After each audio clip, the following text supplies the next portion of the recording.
But I am going to.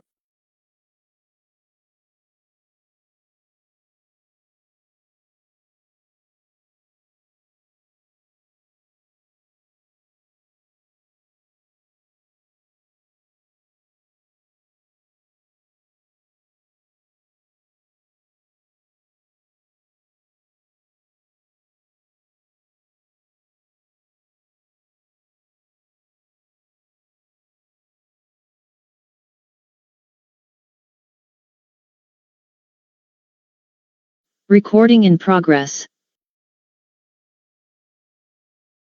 To welcome you to the City of Dearborn Heights study session. Council Chair is going to be running a few minutes late.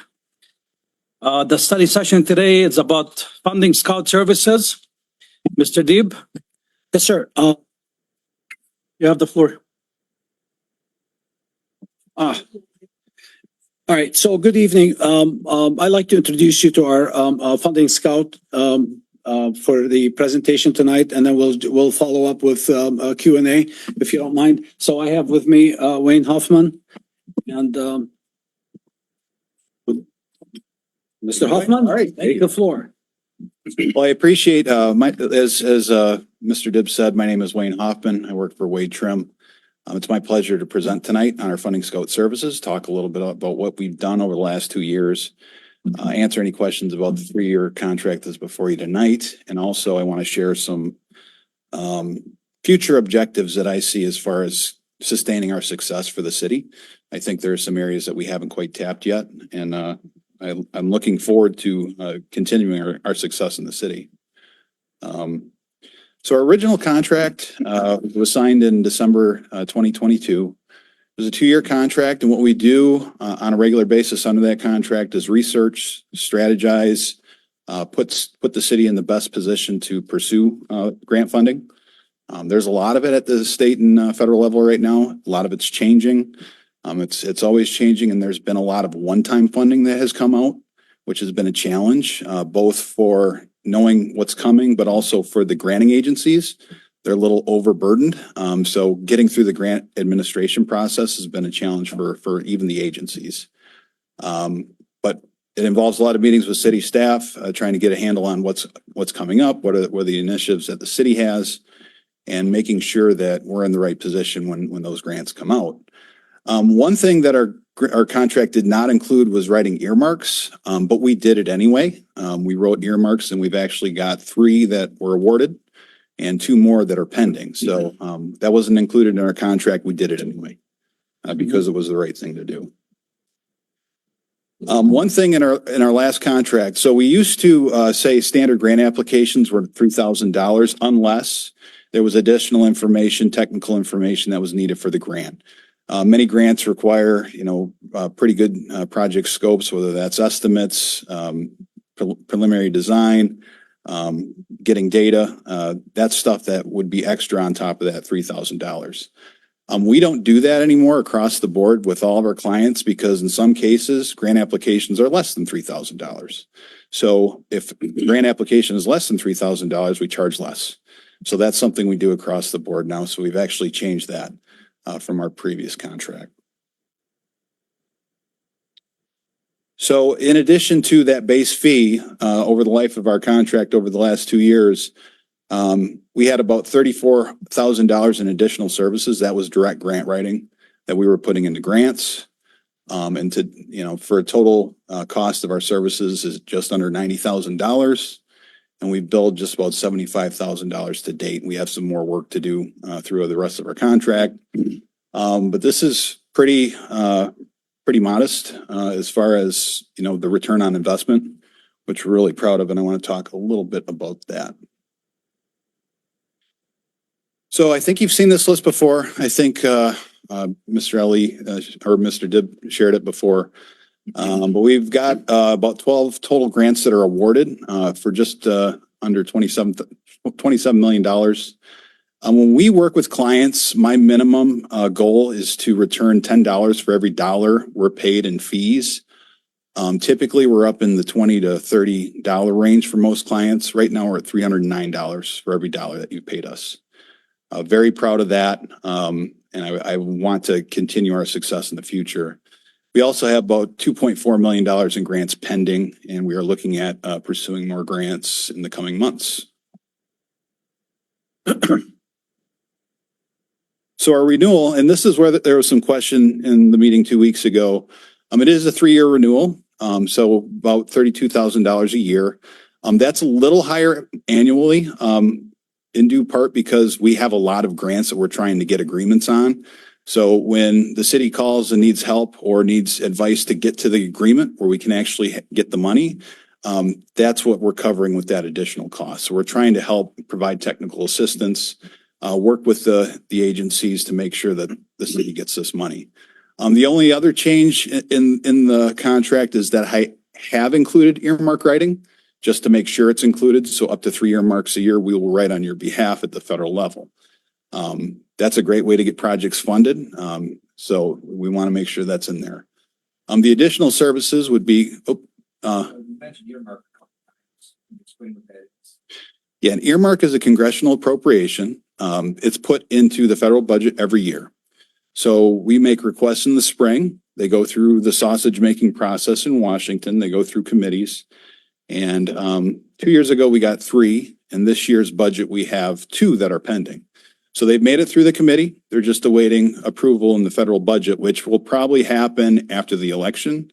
Hoping it's before the end of the year, but it could be in the spring. You know, the federal budget moves, kind of at their mercy. That's what an earmark is. And once it's passed into law, it's your money, but there are still obligations. And I'll talk about those in a few seconds. So those additional services, grant writing. So if we do grants, we don't know how many grants we're going to do over this 3-year contract. So every grant that we do would be a fee. And the post-submission support is really important. And this actually applies to the earmarks too. So once you apply for a grant, you have to enter a grant agreement. And a lot of the time the grantor will issue many requests for information, some agencies more than others. And we have to do the dance of getting them all the information so we can get in that grant agreement. A good example is Representative Tlaib came 2 weeks ago, awarded a big check, $500,000 for the fire station. That's a federal earmark. That's in the federal budget in 2023. That's your money. But to get the money and actually get reimbursed, we have to complete a formal application. So that's what I mean by post-submission support. We provide all the documentation, make sure it's all set. So the city is able to be reimbursed with that check. So formally getting that check, you don't have that money yet.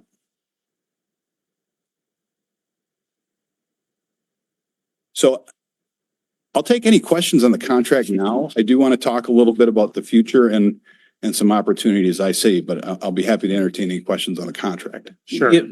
I'll start first, if you don't mind, Councilman. Yeah, I think it was my question last time about, because the contract says 2 years. I know everybody was saying 3 years, the resolution was 3 years. I know you guys, seems like you guys fixed it here. But I still have the same issue. I know it says in here that you guys will take care of number 1 and number 2 for that fee for 96,000. But it seems like number 3 is like open-ended still. Like we don't know how much it's going to cost us. That's the thing that most of the council body had an issue with. And I know we as a city, we've been working with Wade Trim for a long time, and it's like it's a two-way street here between us and you guys. So if there's something you can do about that, or So if Sorry.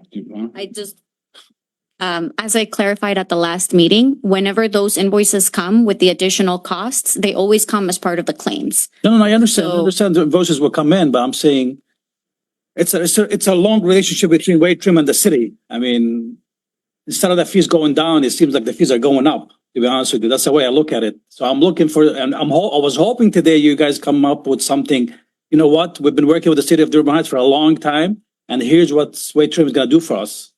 So You know if what I you mean? compare the contract from the 2 years to the 3 years, the increase is minimal.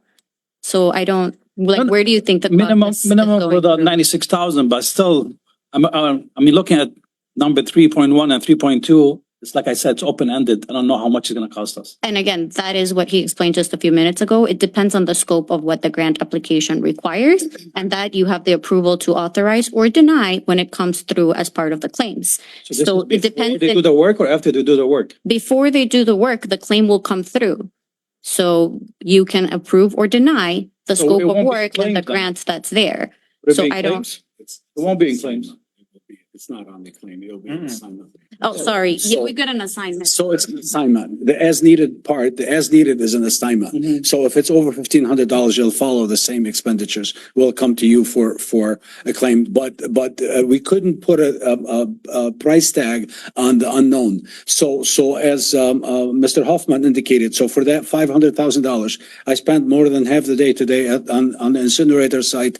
We don't know what the next step. We know we have the money. We know it's ours, but we haven't gotten we're not into the process yet to know what is going to be needed from the city to provide. I was just asking the treasurer if she knows, when we purchased that incinerator, if I have the level 1, level 2 environmental. I don't know if the city has all these records or I may have to produce some. So I may need some assistance, go out and do verification. I know it's our property, but, so there will be some things that we may have to provide to secure that 500,000 for the design. And I may need support, providing those things. I just don't know what they are. I know we've got the 500, but I don't know what is going to be needed to secure it. So that's the part that is unknown, but it'll be an assignment and then it'll come to you for approval and you can approve it or deny it. Okay, Councilman Saab? Yeah, so my question is, why did we go to a 3-year contract instead of the 2 that we had? So, we spend a lot of time internally on the contract renewals and I looked at the time span of all the projects that we have and they are 3 years. The stuff that I have to produce now, we have projects that are going to span 3 years capital. So, if I put a 2-year contract, I'll have to come back for renewal when I'm in the middle of construction. So I like to cover the capital projects we have today, the ones the 26 million plus the stuff that we're doing. And then if we, just to ensure that we have what we need. And my second question is, and thank you for what you do to the city grant writing, but wouldn't it be better for us as a city to have an in-house grant writing? So all I can say to that is if you're gonna find a good in-house writer, you're gonna be spending $75,000 to $100,000 a year. And, over 3 years, you're talking $250,000 to $300,000. They're very hard to find. If you know any, let me know, because we're looking for them all the time. But I will tell you that you will pay more for the in-house writer than you would pay us. Let me give you a little additional context in the additional services part and how some communities handle this. So some communities will set a maximum allowance that you can work off of before you got to come back to council. Others will say a maximum grant amount and anything under that is approved. But if it's a significant grant, some of these federal grants, they can be $15,000 to $30,000. Fortunately, we haven't had many of those. Comes to council, we can usually plan ahead. Other communities have just said, we're just going to pay for it no matter what it costs because we trust you.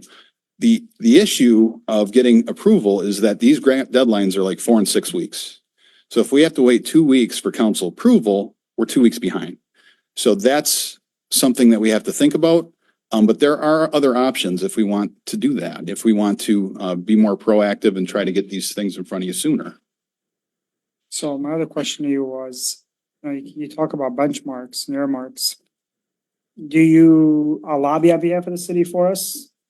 We're not registered lobbyists, but that doesn't mean we don't express our First Amendment right to lobby on your behalf.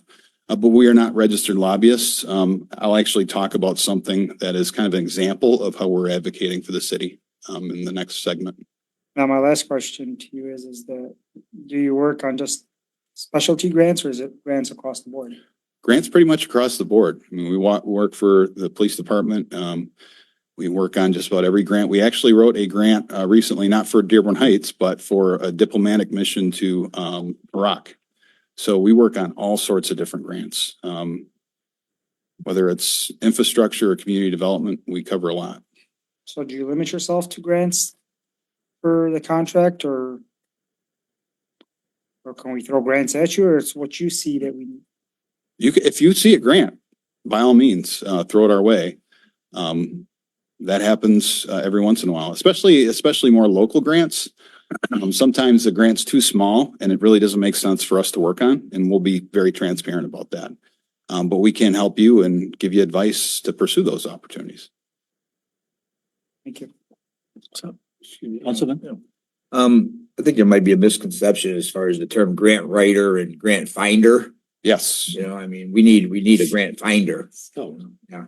And I think that's what, can you tell me what you can do that one of our directors can't do? Say if they find a grant or what's the benefit of having you over just our directors looking for this?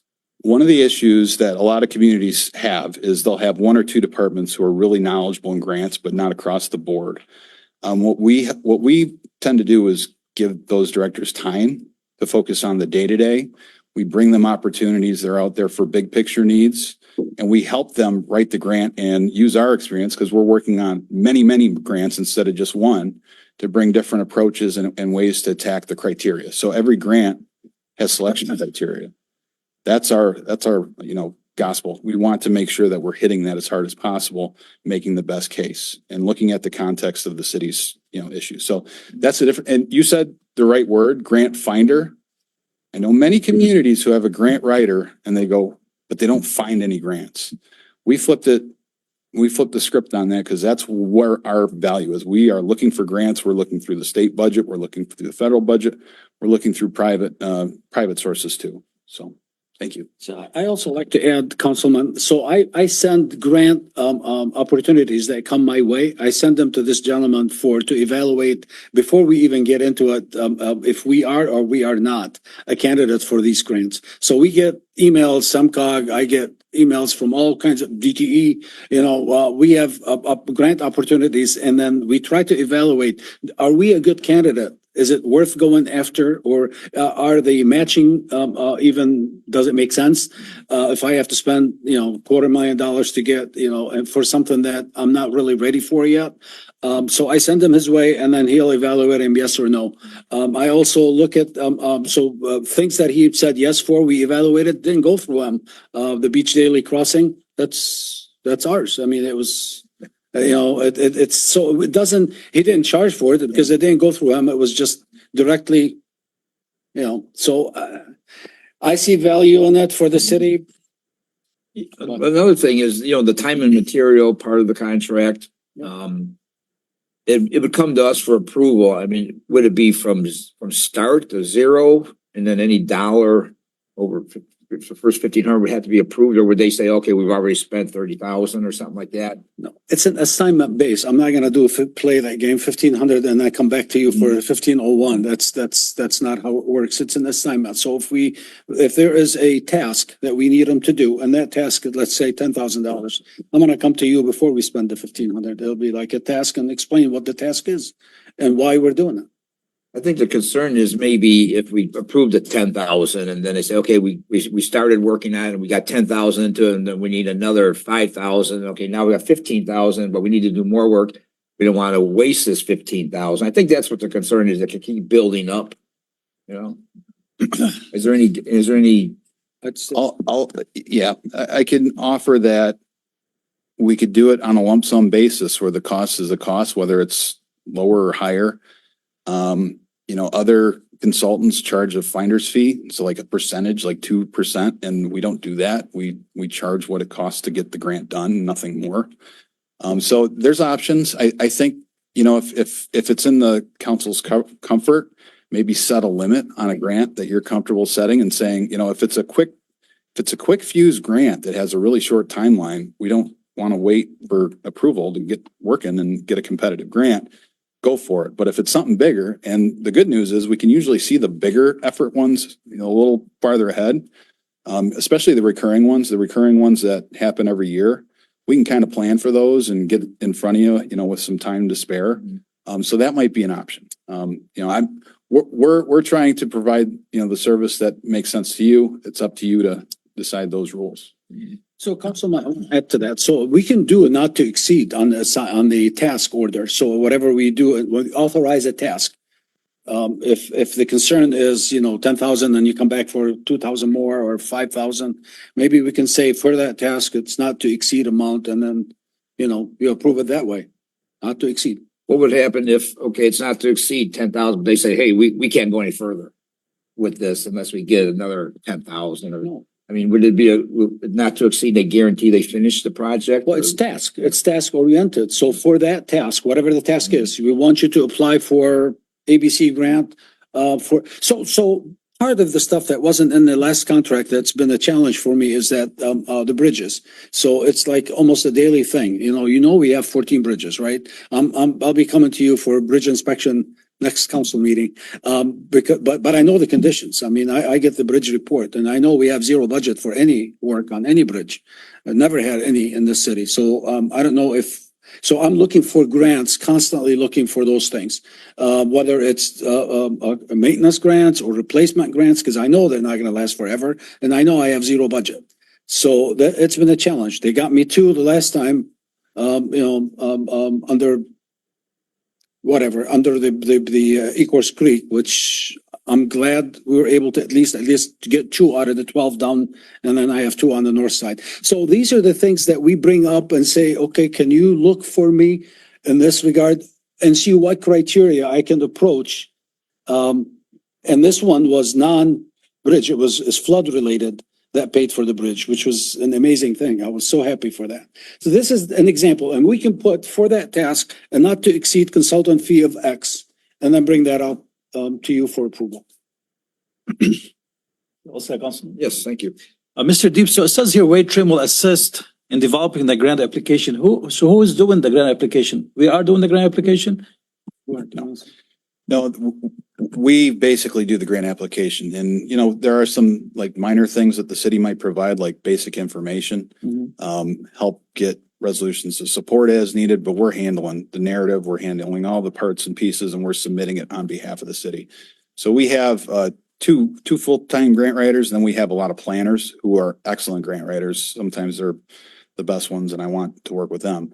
So we kind of have a big stable of folks to handle all the different types of grants we do. So I know we're up on time, so I don't know if you want to hear about the long-term. 2 more minutes. We still have a few. Okay. Any more stuff you want to share with us or any more questions, Council? I guess we're all set. Anything else you'd like to share or? Yeah, go ahead. Matt. Just say other comment questions or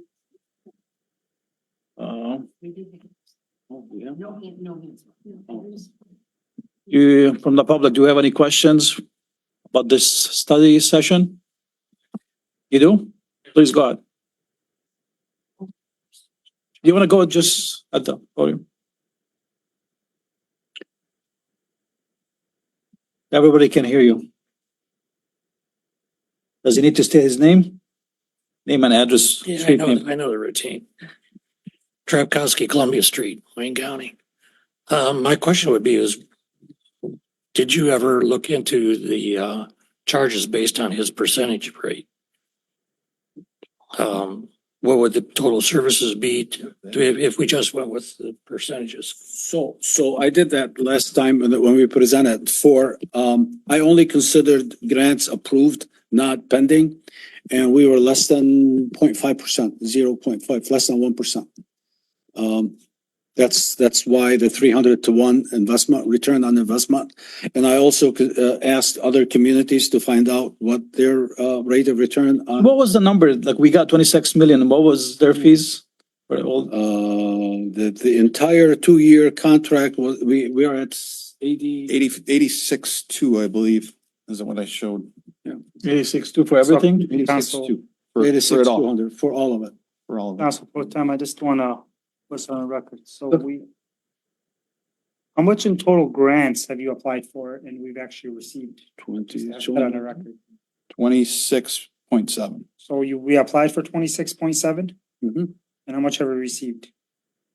That's the thing. You've been awarded, but we need to work through the grant agreement so that you can actually receive it. You don't receive money until you actually perform the So project. there's no hypothetical number of 50 million out there, right? I don't, I've never heard of that. Where's that from? Thank you. Any more questions from anyone? All right, sounds good. Thank you very much. We'll take a 1 minute break before we start the meeting. Recording stopped. Oop.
before we start today, I do have a few comments today.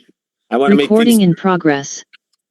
it's okay. Madam Clerk, thank you. Before we start and we move forward and calling the meeting to order, I'm asking to my council members to please, if you had any questions, I hope that you asked the directors or you reached out beforehand. If there's something that we want to discuss, I don't want to spend 20, 30, 40 minutes. Let's make our statements and let's move on. I know certain things may become a little emotional, or, you know, we're here to make business move forward. And from the audience, I ask you today, if you have any comments, keep it to yourself. If you want to speak out and you want to say something, head out to the hallway and speak your mind to the hallway. But in these chambers, please, let's respect them. Let's respect everybody's time. Let's get our meeting quick, fast, and easy. Right. Do it. Vince, if you have something to say, Right. and that's all we have to say, Vince. Next, we're gonna go ahead and start with the regular meeting of the Dearborn Heights City Council. Is called to order at 6:09 PM. Madam Clerk, please take roll call. Hassan Ahmad, Yes, sorry. Present. Moby Dun, Here. Nancy Breyer is absent, Robert Constant, Present. Denise Malinowski Maxwell, Here. Hassan Saab, Present. Tom Wenzel. Here. Mr. Chair, you have a quorum. Thank you very much. I also want to announce that on behalf of our councilwoman Breyer, she's not here today. She asked me to announce that she underwent surgery. She's doing fine. She's at home. She's resting, and she plans to be with us at our next city council meeting. So, you know, just want to put that out there. You know, if you know anything about Councilwoman Breyer, she hates missing anything, whether if it's an event with the city or being with the Ecorse Creek Commission or being at a city council meeting. She always goes above and beyond. So we just want you to know the only reason why she's missing today is she's resting after her surgery.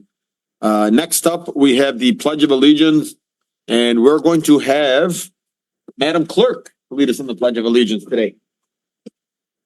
I pledge allegiance to the flag of the United States of America and to the republic for which it stands, one nation, under God, indivisible, with liberty and justice for all. And Clerk, thank you. You're welcome.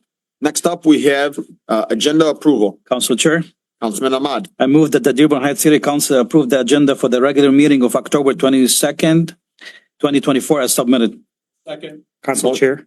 Hang on 1 second. Motion made by Councilman Ahmad, seconded by Councilman Constant. Any discussion? Yes, I'd like to add a motion to the agenda. Okay, you'd like to walk something on? Yes. I know necessarily we don't really do this. Madam Clerk, are you ready? Yeah. Okay, I'd like to add a motion to suspend all contracts for Lead Lion, the city of Dearborn Heights. hang on, Councilman. First of all, if we're going to add something on here today, Madam Clerk, would we be adding that to? Hang on. Would that be 11B?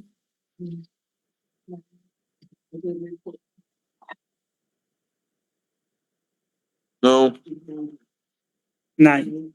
9G. 9G.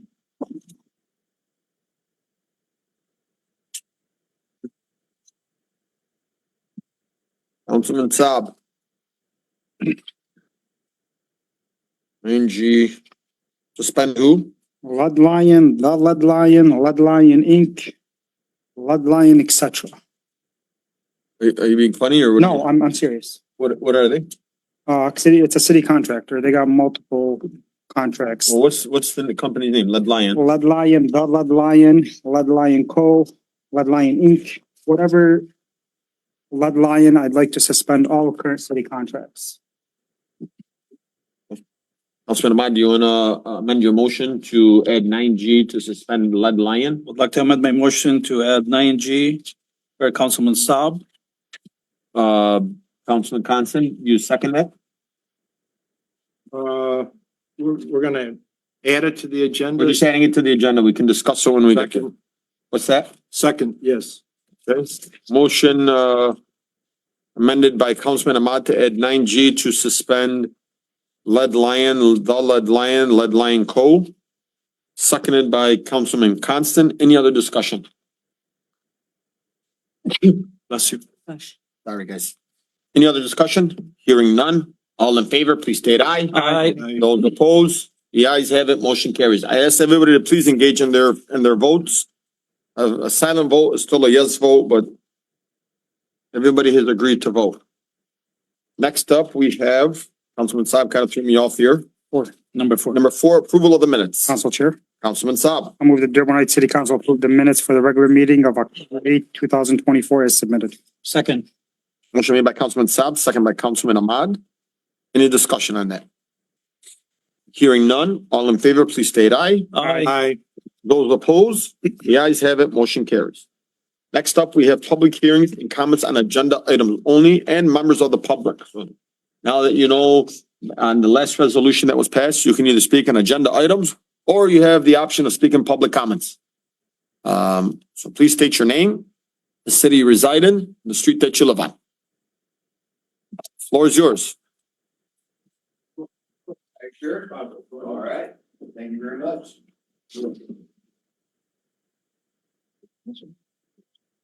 Hello, everybody. My name is Edward Thomas Fisher.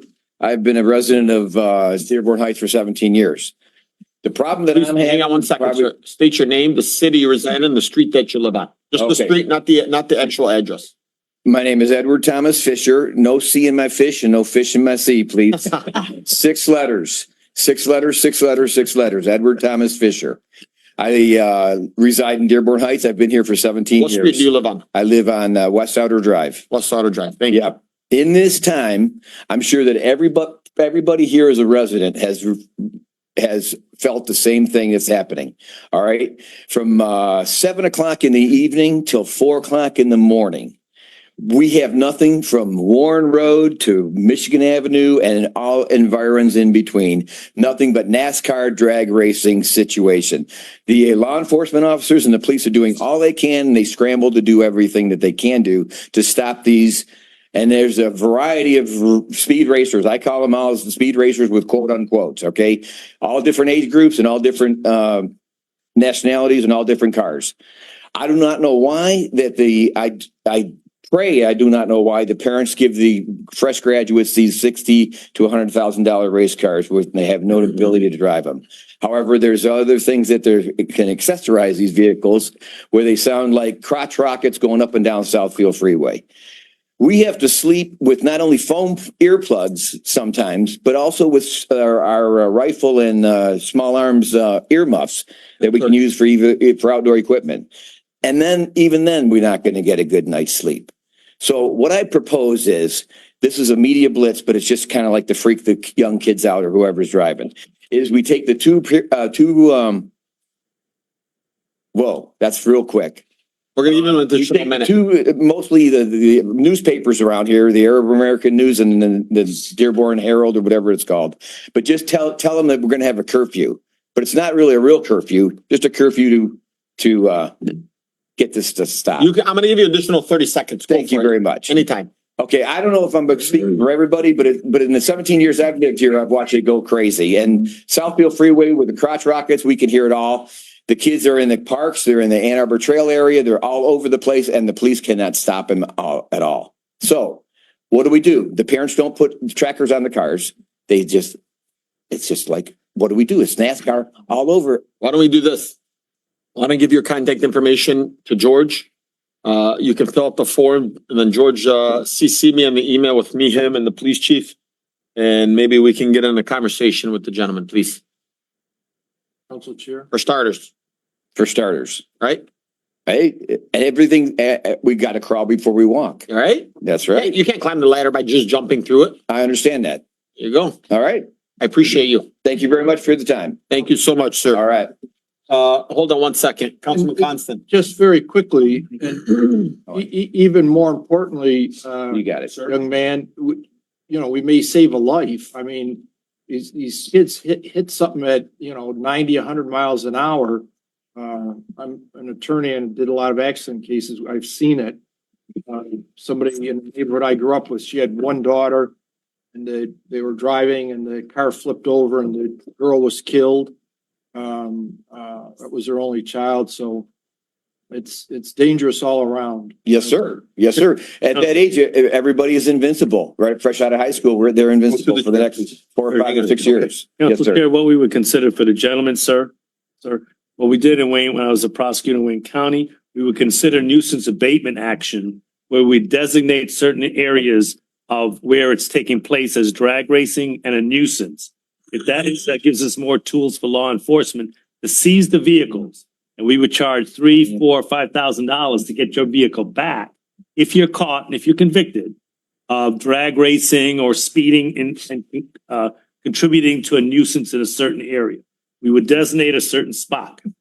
Okay, we can even do injunctions on certain types of areas where there's constant action like that. So we will follow up, as the council chair asked, with the chief and with you, sir. Thank you. Mm-hmm. Thank you. Thank you, sir. All right. Next up, please state your name, the city you reside in, and the street that you live on. Ray Tell me if you're Muscat. missing any E's, I's, or O's in your name. No, Muscat with a C. Not with a K. Havelock Street, Dearborn Heights. It's Oh, called cheese. Councilman Mo Baydoun, you're a trip. I wish I had a Mo sign right here. I came for one reason, and it's about 11A. Okay, and water was always dear to my heart. But I came here to find out how this is going to get paid, because it's going to get paid through, obviously, water. Okay, which is going to increase our water spending.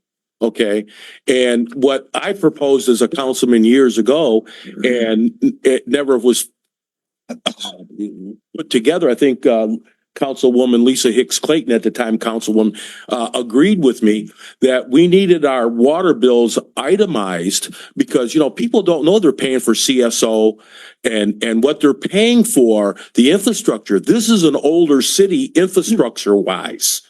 And we've got a lot going on that we're paying for. And then when the next CSO project comes on and we go out for a bond, we're going to be paying more. So people need to be more aware of what they're really paying for. And I don't believe people know what they're really paying for or how much water they really are consuming. You get a household of, you know, a married couple with 4 kids taking showers for 40 minutes at a shot, running dishwashers constantly, washing clothes with minimum loads.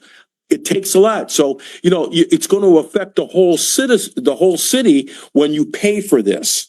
So, you know, I'm looking at my water bill. Is it high? I don't know what high is anymore, but I'm not out of the ordinary. My bills are pretty consistent for the last 4 or 5 years. So I can't complain about it, but I definitely don't want to pay for something that's really not needed. And that's just my opinion only, without going out and looking for something obvious, like, you know, putting what you're paying for on the bill.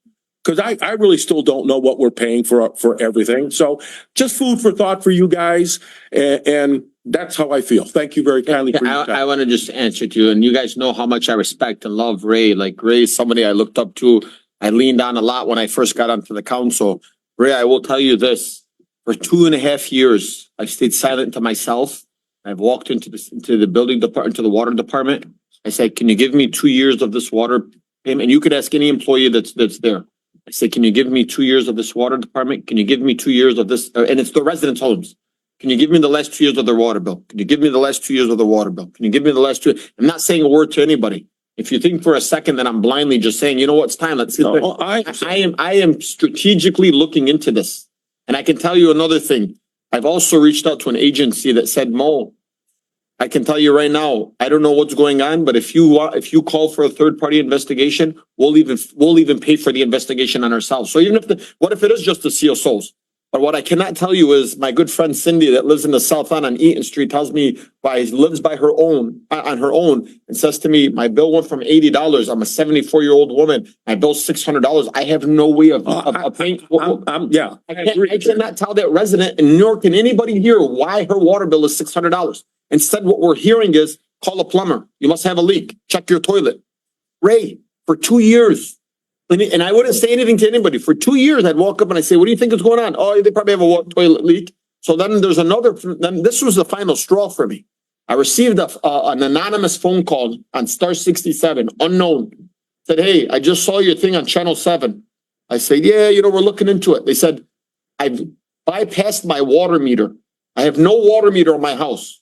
I'm in contact with the FBI. I just want you to know I received an $1,100 water bill. How is that possible? To me, something just doesn't sit right with me. I don't have the answer to it. Well, he's opened himself up to some prosecution. 100%. And that's why he probably called me anonymous. But I want you to know, to me, I don't have an answer to anyone. When I'm getting 50, 60, 70 phone calls every time a water bill comes out saying, why is my water bill so high? I don't know. You weren't the only one getting them. We all got them at certain Yeah. point of time in our career. And you know what? I'm also noticing it raised. I'm noticing it. And I get it. More people use their water bill in the summer. Sure, we got a 4-month. Sure. This, I can tell you, I have residents that are telling me I refuse to water my grass because I'm afraid of my water bill. Nobody should be living in fear in Dearborn Heights because of their water bill. I'm not saying anything. I know you're not. With it. You're looking I'm at. just food for thought for everybody. Let's be conscious of what we use. Okay.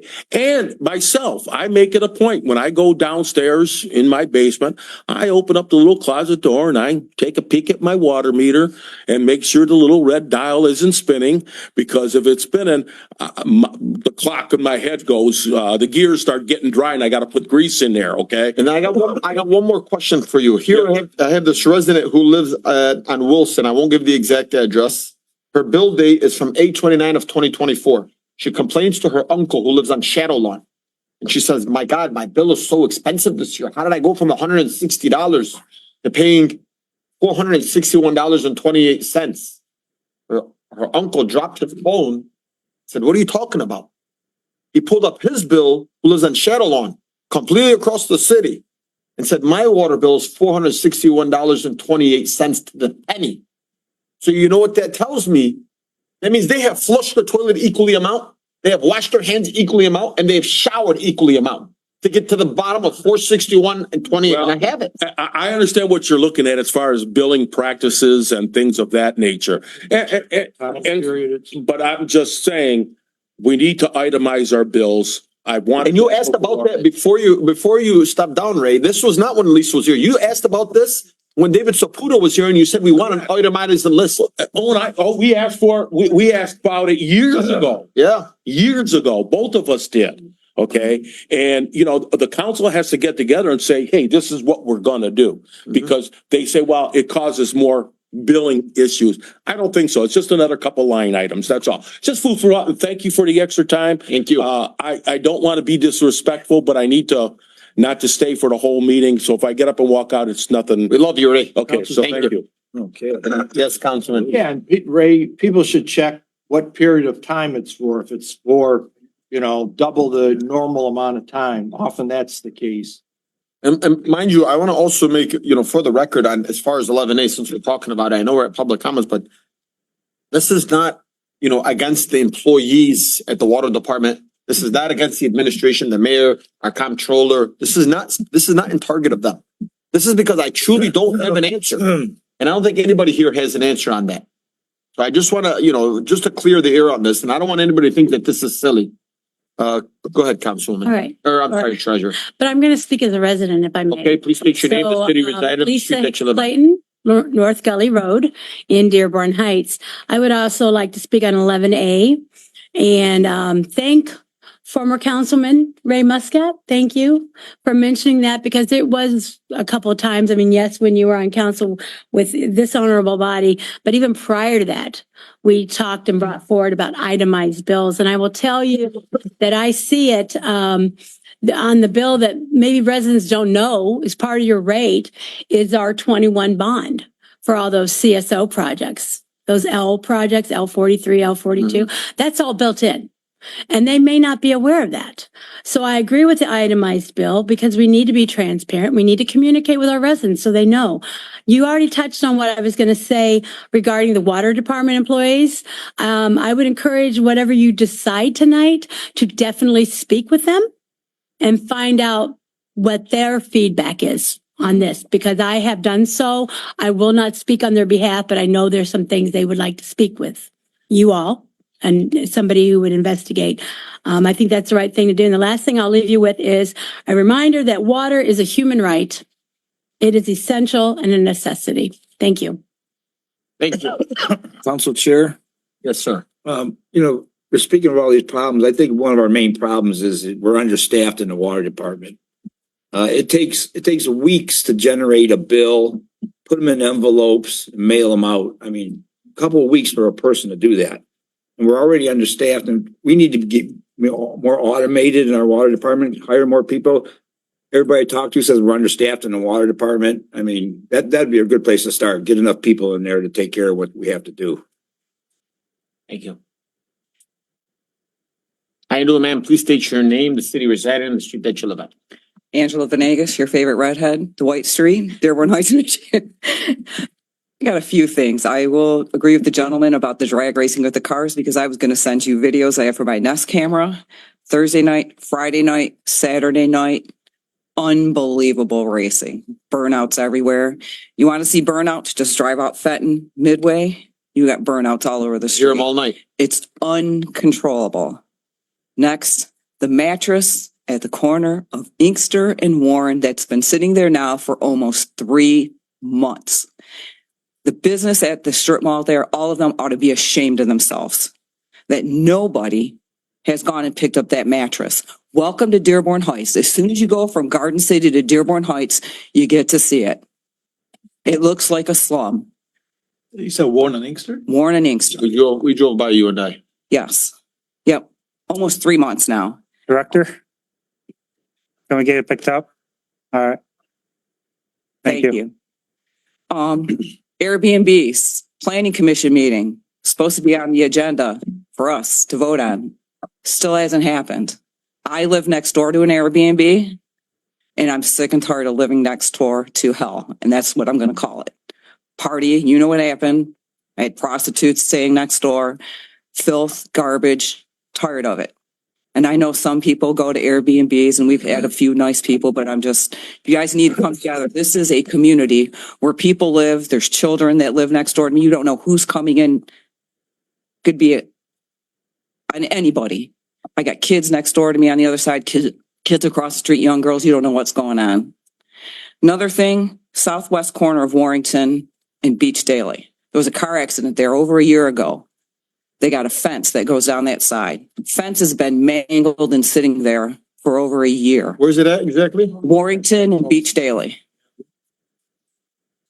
Looks horrible. A year.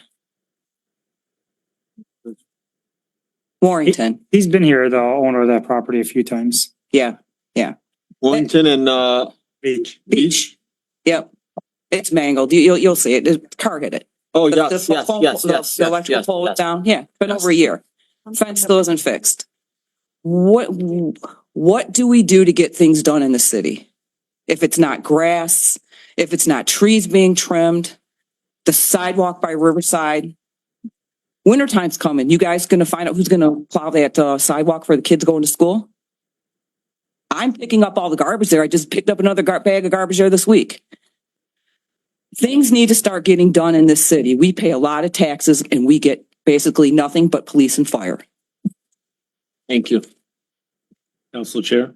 I do, real quick, Roger, I do want you guys to know, Angela, actually, almost maybe once or twice a month, sometimes 3, will go down to Warren. Mind you, she lives closer to Ford Road. She'll go to Warren and Beach Daily, past Beach Daily, where kids are walking by Hines Drive, and she'll clean the entire sidewalk, maybe 2-3 times a month. And she does this on her own time, at her own spare, because she truly does not want to see kids walking through high, tall grass or through a lot of debris. So a round of applause to Angela for always giving back. But it's not unfair. It's not fair. We should not be expecting a resident to be doing that. Go ahead, Roger. Yes, Council Chair. Yeah, she got a great fig tree. I'm gonna run the Airbnb.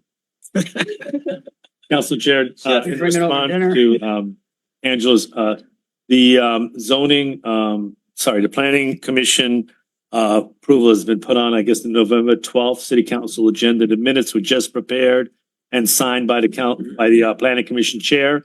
So that's going to be on your agenda for November 12th. It's already been said. We're looking at, and I'd ask her if she can turn that information, those videos, because I went out to Los Angeles, I went out to New York, met with the prosecutors there when I was a Wayne County prosecutor about doing gang injunctions nuisance abatement actions where we can target certain areas where it's consistent nuisance activities, such as drag racing, things like that. You can actually use it to seize the vehicles. You file a civil lawsuit against the people. Therefore, they don't get a court-appointed lawyer. They have to pay for their own lawyers. We stack up the documents, and it's very effective in breaking up that kind of nuisance activity, such as racing, drag racing, and things like that. So, Yes, lawlessness. yes. Blatant lawlessness. Point of order, Council Chair. Point of order, Council. Point of order, guys, please. I'm just giving out some solutions that have worked in other cities that we've looked at. Roger that. Thank you. Thank you so much. The cost and soliciting. All right, guys. is and- Let's go up next. Anyone else in the audience on agenda items, and you can speak about public comments or agenda items. Madam Clerk, can we go to Zoom? Please state your name, the city you reside in, and the street that you live on. Hassan Ayun, good afternoon, Chair. Good afternoon. Mr. Saab put a motion to take all the contracts out. I want to ask you a question. Why is Ali Deeb involved in everything? Ali Deeb is not supposed to be opening the bids. City council members are supposed to open the bids. Did you know this? That there's a conflict every time for some reason they pick companies and he looks at the bid and then he rebids it again and he'll tell the other bidder what to put. It's a no-brainer. So that's what's happening. Think about it. Why would something go out for bid 3 times or 2 times and there's 4 or 5 bidders? Because his company that he tells them to bid, he tells them what the bid is, they'll underbid, and then there's another way. He'll sit there and say, well, we need more money. I know the game. I know what he's doing. I'm asking you guys to open the bid, not Ali Deeb. Ali Deeb's job is engineering, not bidding. This is ridiculous. And the water bills, just to let everybody know about the water bill. My stepson lives by himself. $360 for 2 months. He doesn't even do laundry. He does not do laundry. He takes his laundry all the way to the laundromat. Like, what is he spending water on? Every day he showers 1 time? This is ridiculous. I went to his house. I checked all the toilets. I checked everything. Nothing was leaking. There's something going on. I don't care what you tell me. Go to any other city. This is ridiculous. I don't know what's happening, and I'll tell you what's happening. They're not going out to the houses, just doing estimates, robbing people. And this is ridiculous. This is highway robbery. That's how I call it. You guys got to do something about it. Do a forensic audit. Do something. You know, I don't care what you do. But that little radical Ali Deeb, he should not. Hold on. Hold on. Your time is up, Mr. Owen. 2 minutes? No, your time is up. Thank you. I asked you for an extra minute. You did not. Yeah, I did. It was towards the end. You can get it at the end, Mr. Owen, please. I'm at another city council meeting. That's why. All right. Thank you. Council Chair, just for the record, Mr. Owen, I think you're talking about, this has nothing to do with the bids or Mr. Deeb. I'm talking about contract. I'm talking about bids or contracts that you have. What's it called? I'm telling you to void all the contracts that you think that other companies. Thank you, Mr. Owen. Your time is up. Please mute up. All right. Please. Yes, please unmute Sue K. I think it's one of my favorites. Good evening, everybody. There she is. Thank you for all you do. Sue Kaminsky, Amboy Street, Dearborn Heights. Thank you for looking into the water bill. Mine was over 600. Should not have been with 2 of us living here. So I appreciate that effort, Mo. And I just wanted to say I'm really sad that the mayor is not there to hear public comments. I was hopeful that with moving them to the beginning, the mayor would be able to find a way to care what the residents say, but obviously not. That's it. Have a good night. Be extra careful with kids trick-or-treating. Thank you so much. And I was hoping the mayor would be here as well. Not sure where he is. Okay. What's that, Sue? I said, okay, thank you. Thank you. Nice. Okay. Thank you. Anyone else on Zoom or in the public? Please step up to the podium, sir. State your name street that you live on? Well, it doesn't matter. You still just state the street you live on, the city you reside in. It doesn't matter if you live in Dearborn Heights or not. Okay. My name's Hassan Mandu. I have a business on Warren and Dearborn Heights between Telegraph and Just tell me the street that you live on. And your name. I live on Silvery Lane, In what city? Dearborn. Thank you. Go ahead. Okay, so for the past 6 years, I've had tenants there because I rent out the building, and they have a beauty school. And obviously school, so sanitary is a big part. So every time it rains, it backs up in the alley and the water is going inside the building from underneath the door. I've sent pictures. I've also finally got into contact with the DTW director, and the lady, as in like the tenant, I'm sorry, she's talked to Wayne County. I've talked to Wayne County, and they say it's the city's problem. And it's been going back and forth, and obviously I don't want to lose my tenant, and I need, help. Do you own the building? Yes. Can you give your contact information to George? George, can you put us in an email tomorrow or share his contact information with me, and I'll email him with Mr. Deeb, and then we'll take a look at it. I know we just approved the asphalt company. So No, I'm sorry to interrupt you. Asphalting, it needs, like the whole back alley needs to be regraded. Well, Like, yeah, and that's what we would, Yeah. I mean, is it asphalt or is it concrete? It's not, it's like dirt. It's gravel. It was probably asphalt once upon a time. Once upon a time, right? Yeah. Okay. So get your contact information. This is news to us. I mean, I will tell you, we're Where's the seeing business at? on There's more. one Warren in Dearborn Heights. If you want the exact locations, I can give you. Let's write it down on this. Okay, Thank you. thank you. Anyone else in the audience? Anyone else on Zoom? May I say something? Yeah, you have. Mr. Deeb, are we working on those alleys to give them to the owners? Do you have the pen too? Please. Yes, actually, Council Chair. All right, I see the gentleman tried to speak with me earlier, so I'm letting him know this is the time where you can speak.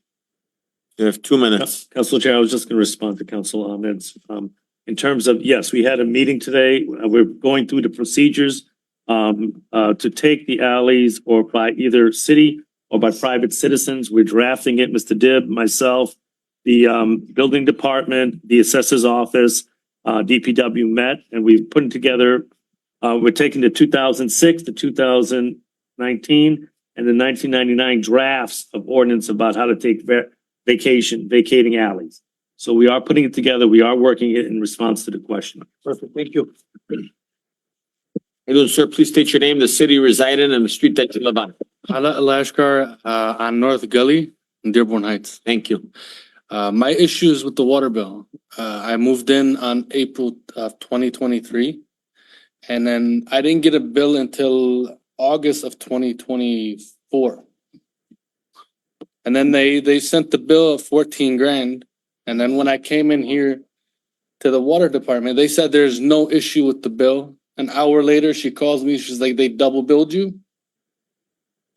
And then I just ended up paying the $600-800 bill. And then my bill after that came almost 3,000. I came back here. She's like, there's no issue with the bill. She called me back again. She's like, yeah, they just double billed you again. And then I don't know who she talked to. She's like, well, it's fixed now. And now on BSA, it has an auto read of 113 units. Council Chair, just Mr. Ashkar, I actually sent an email. I talked to you earlier. I sent an email to our director. He's got your information. You have DPW. Hopefully you can get somebody out there to look at your. Well, I think this is something the comptroller also should be in contact with. Well, I just want to figure out how they're double billing people if they're going out. It would go to the comptroller. It's not the DPW. Yeah. It's actual. And then another thing is they came out a couple times because I hadn't received a bill. They said, oh, your water bill's through Dearborn. But I had already paid like $1,800 for them to come remove the tap or whatever. The meter? And, what is it? The meter? Yeah, the meter tap. And then they did a meter tap through Dearborn Heights. And then I paid like $2,800 for the meter and the tap and the concrete and all that.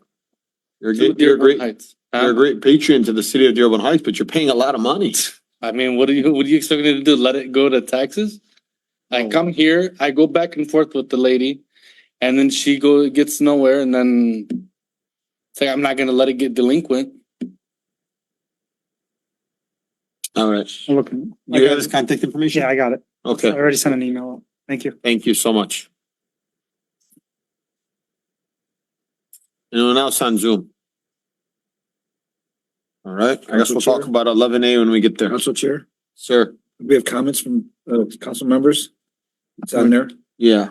I mean, I told the Madam Clerk that we are gonna change that though. We're not gonna, it is on the agenda, but it's here now. So if you want to go to give comments from Yeah, council members, go ahead. really quickly, I want to announce that we're having the area's largest and best totally free trunk or treat extravaganza Sunday, October 27th from 2 p.m. to 4 p.m. at the Hardy Elementary School parking lot. We have a balloon artist, photo booth, face painting, DJ, inflatable obstacle course, bounce houses, pumpkin painting, and more. And it's all totally free. And we have the entire city council is sponsoring this. It is presented by the Dearborn Heights District 7 Dads Club and Jamie's Kids and Family Fun. We have Tony's Car Wash sponsored, J&T, Prova, Towing. The Police Officers Association came by the house and they dropped off $200 worth of candy for us. Even Cordy's Collision is sponsoring El Sayed.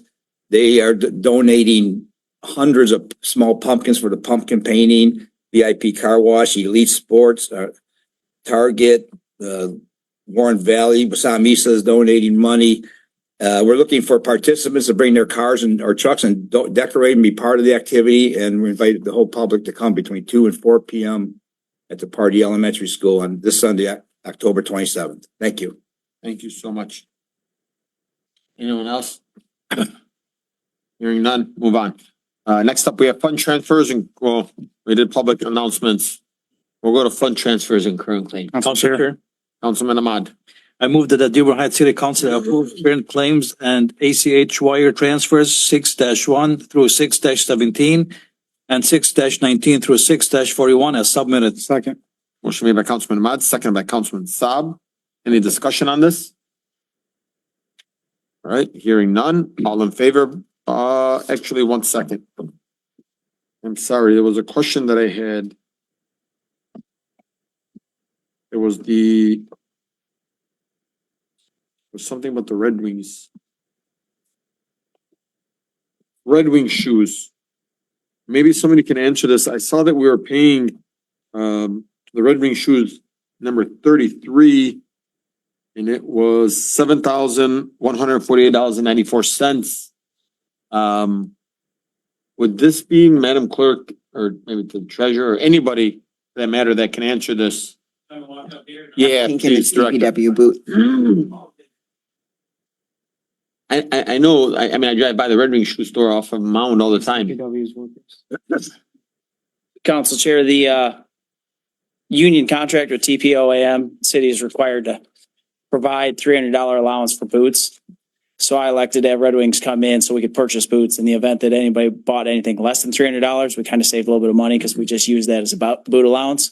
So that's the TPOAM DPW union list of everybody that. So this is everybody's what I was saying. That's for the year? Yeah, it's for the year. Okay. And that's contracted to supposed to be every year in July. They didn't do it this year in July. And then when I started in August, we gotta make sure our guys got what they're supposed to have via the contract. So. Thank you so much. Yep. It was the first that I seen, Red Wing shoes, and I said, Yeah, what's going it on? hasn't been done in the past. I know in the past they've either gotten an allowance and they bought their own things. I elected to do it this way because I'm trying to bring a little bit of standardization to what type of boots they're allowed to wear, safety shoes, different electrical hazard, instead of having somebody go out and buy tennis shoes with their allowance and say they should wear that at work. So. Council Chair. Yes, sir. So let know everybody, this is the first time I think DPW directors would like to introduce them to everyone. Thank you, everybody. Yeah, and Dan. Nice taste in Sioux color too. Hey, that's what we do, man. We try to look good. So again, yeah, I'm the DPW director. I started here August 7th.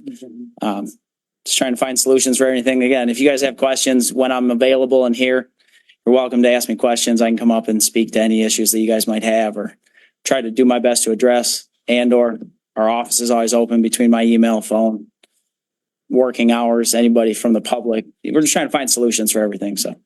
Thank you, John. Director. Thank you. So that was my only comment, and thank you for answering that for me. Motion made by Councilman Ahmad, second by Councilman Saab. Any other discussion? Hearing none, all in favor, please state aye. Aye. Those opposed, the ayes have it, motion carries. Next up, City Engineer Deeb Bid Award 2024-2026 Street Payment Program Contract. Council Chair, Councilman Constance. I move that the Dearborn Heights City Council award the bid for the 2024 through 2026 street pavement program to A&G Construction Remodeling LLC in the amount of $2,622,180, which is the lowest bid plus 10%, and authorize the release of the bid bonds for the other bidders. In addition, authorize the mayor and clerk to sign the contract as outlined in 7A. Second. Motion made by Councilman Constance, seconded by Councilman Wenzel. Any discussion on this? Council Chair. Councilman Saab. We've had a study session on this and some deep thoughts on this. Honestly, I'd like to see this bid go back out for bid. I'd like oversight on this bid when bids are open for us to be here. Well, everybody's bid's already been exposed at this point. I mean, there's other people that have bidded a couple other times before and it's not fair. I think the process wasn't done right. So Chair. Councilman Ahmad. Thank you, Council Chair. I do agree with Councilman Saab. I think it's too late in the game now. We're not going to be using cement anyway. I know we did it twice, but I think third time is a charm. I would love to maybe table this or send it back to the administration to send it out for bidding again. Just to be fair across the board, to be honest with you. I mean, I just didn't like how it went last time. The way the bid went, the way other people showed up, the way the whole thing was just a mess. So I think it's only fair to start all over again and make it fair across the board. Thank you, Council Chair. Any other discussions? Council Chair, that's something new I heard. I mean, that's might be something we could look into since it's not time sensitive right now, like Councilman Ahmed said. How would we go about doing that? It'd be up to us to Council make They that. want to go through us. You would ask the administration to rebid it. The bids would come through. We can, excuse me? Yeah, I'm sorry. Yeah, we refer back to the You can administration. refer back to administration. Should we talk about how the bids are open? Well, The whole process. so I think they can, I mean, Council Chair. yes, ma'am, go ahead. In the past, when I was council chair, I did open bids on things. I was included in the bid process. So, Palaco liked you more. no, he didn't. I'm saying Palaco liked you more than Bill Bezzi likes me. Okay. Yeah. But I mean, no, that's the way it should be. There's just too many questions. This is federal money. We gotta be really careful about it. This is not just money, whatever. This is federal money. And we've got some issues with one of the contracts wasn't even signed. I mean, how can you even, there's a procedure to follow and, you know, people mess up and if they mess up, then they're excluded. You just don't let them in if they didn't follow procedure, especially when you're talking about federal money. Look, I can agree with a lot of you guys on this. I also have to say, like, I gotta play devil's advocate a little bit here. We're part-time. Mr. Deep's sitting in the trenches day in and day out, looking at the work that's being done. I'm not saying A&G and I'm not saying the other company. I am not.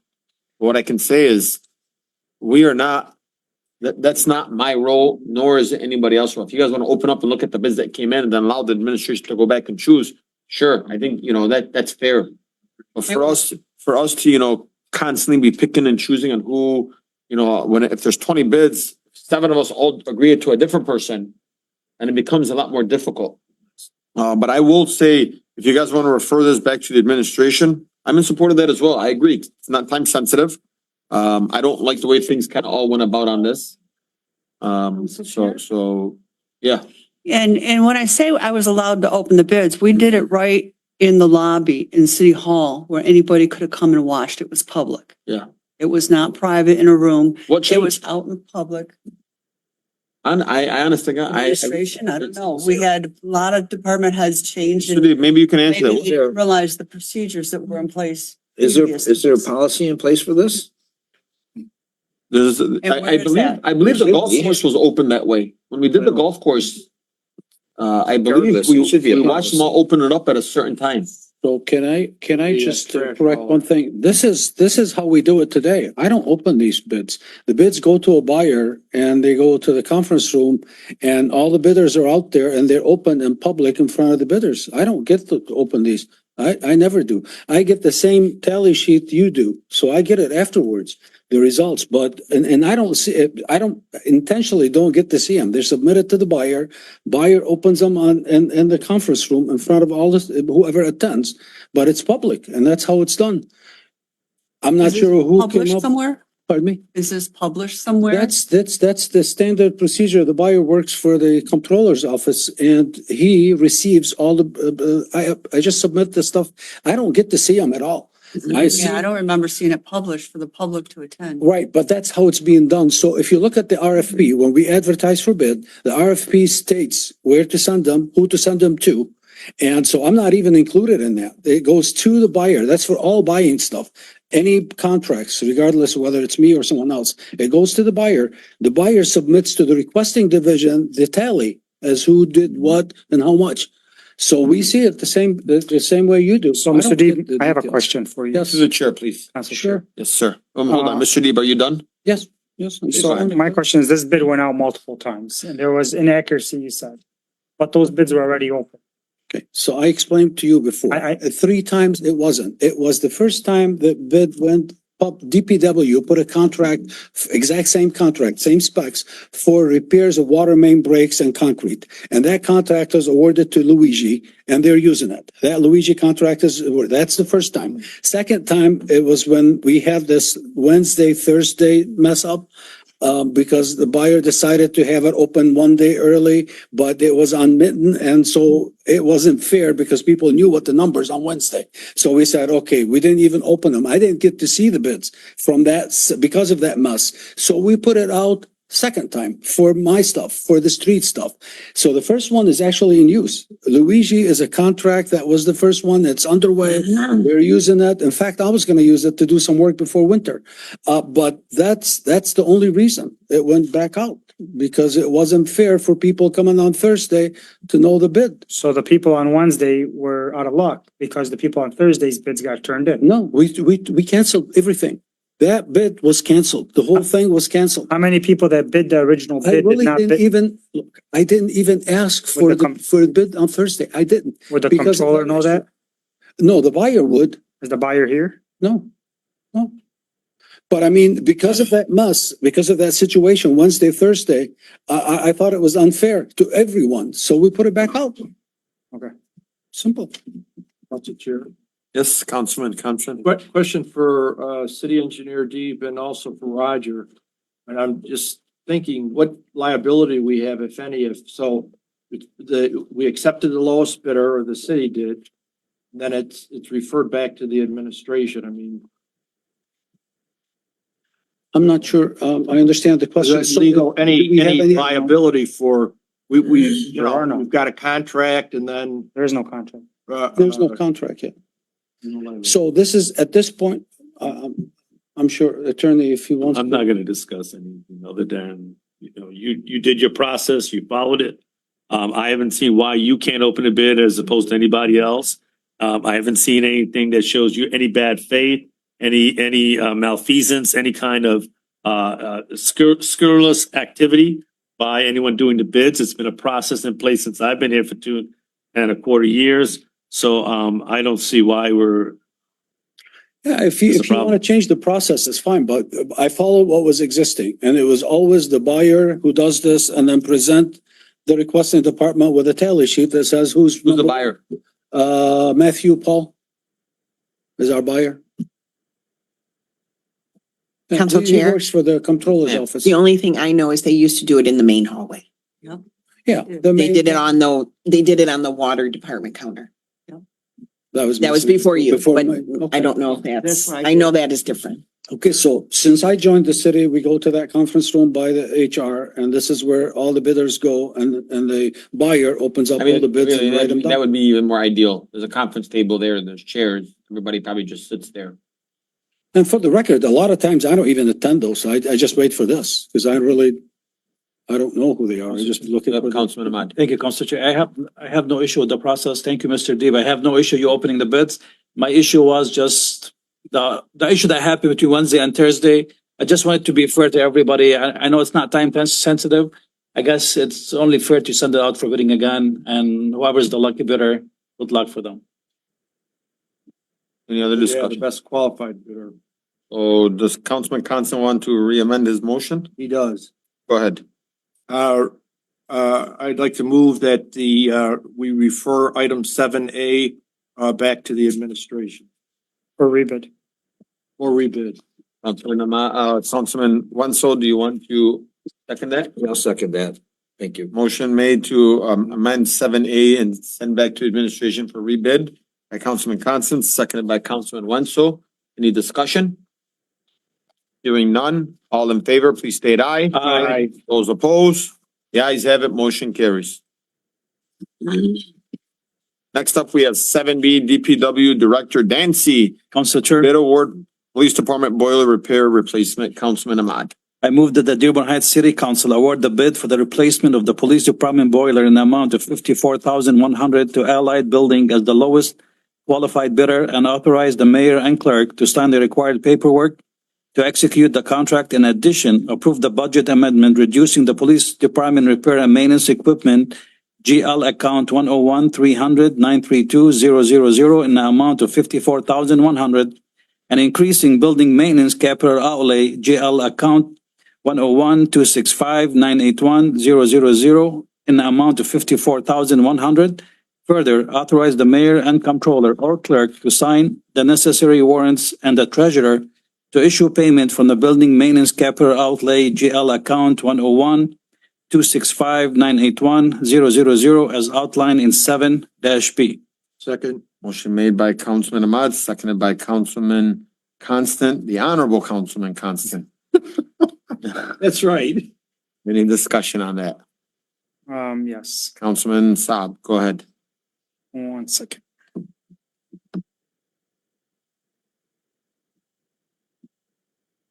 This company, Allied Building, are they heating and cooling company or?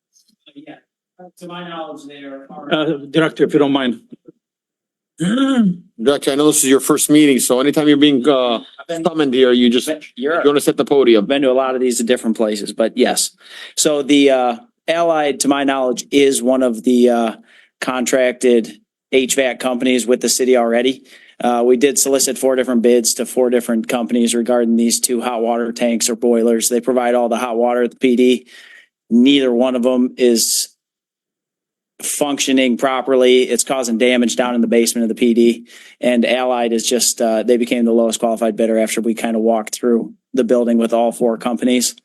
And yeah, so they don't work. So the PD has been without hot water for a little while. So I got a question. Yeah. In full support of this. Thank you Yeah. for doing this. I know this is something that the police department, the chief and former chief brought to our attention about the boiler. My question is, well, we know that the judicial system, that our courts pay half of everything that's happening. Will they be paying half of this bill? Not to my knowledge at the moment. We can discuss with them. I haven't been through that process yet. I mean, I don't know standard practice here with I mean, that particular service. I mean, I'm in agreement with you. If we can, I don't know if I haven't met anybody with the judicial court being separate from the PD, but I'm open to discuss. Yeah, so the court is actually funded to the state, and technically they get their money to the state. I mean, this would. I'll look into it. I just haven't taken my awareness, so I'll ask and work with the comptroller. Like I said, I agree. If the court uses half or more of that building, they should kind of be required to pay 100% some of the HVAC and infrastructure there. So, right? Yes. Council Chair, if you don't mind.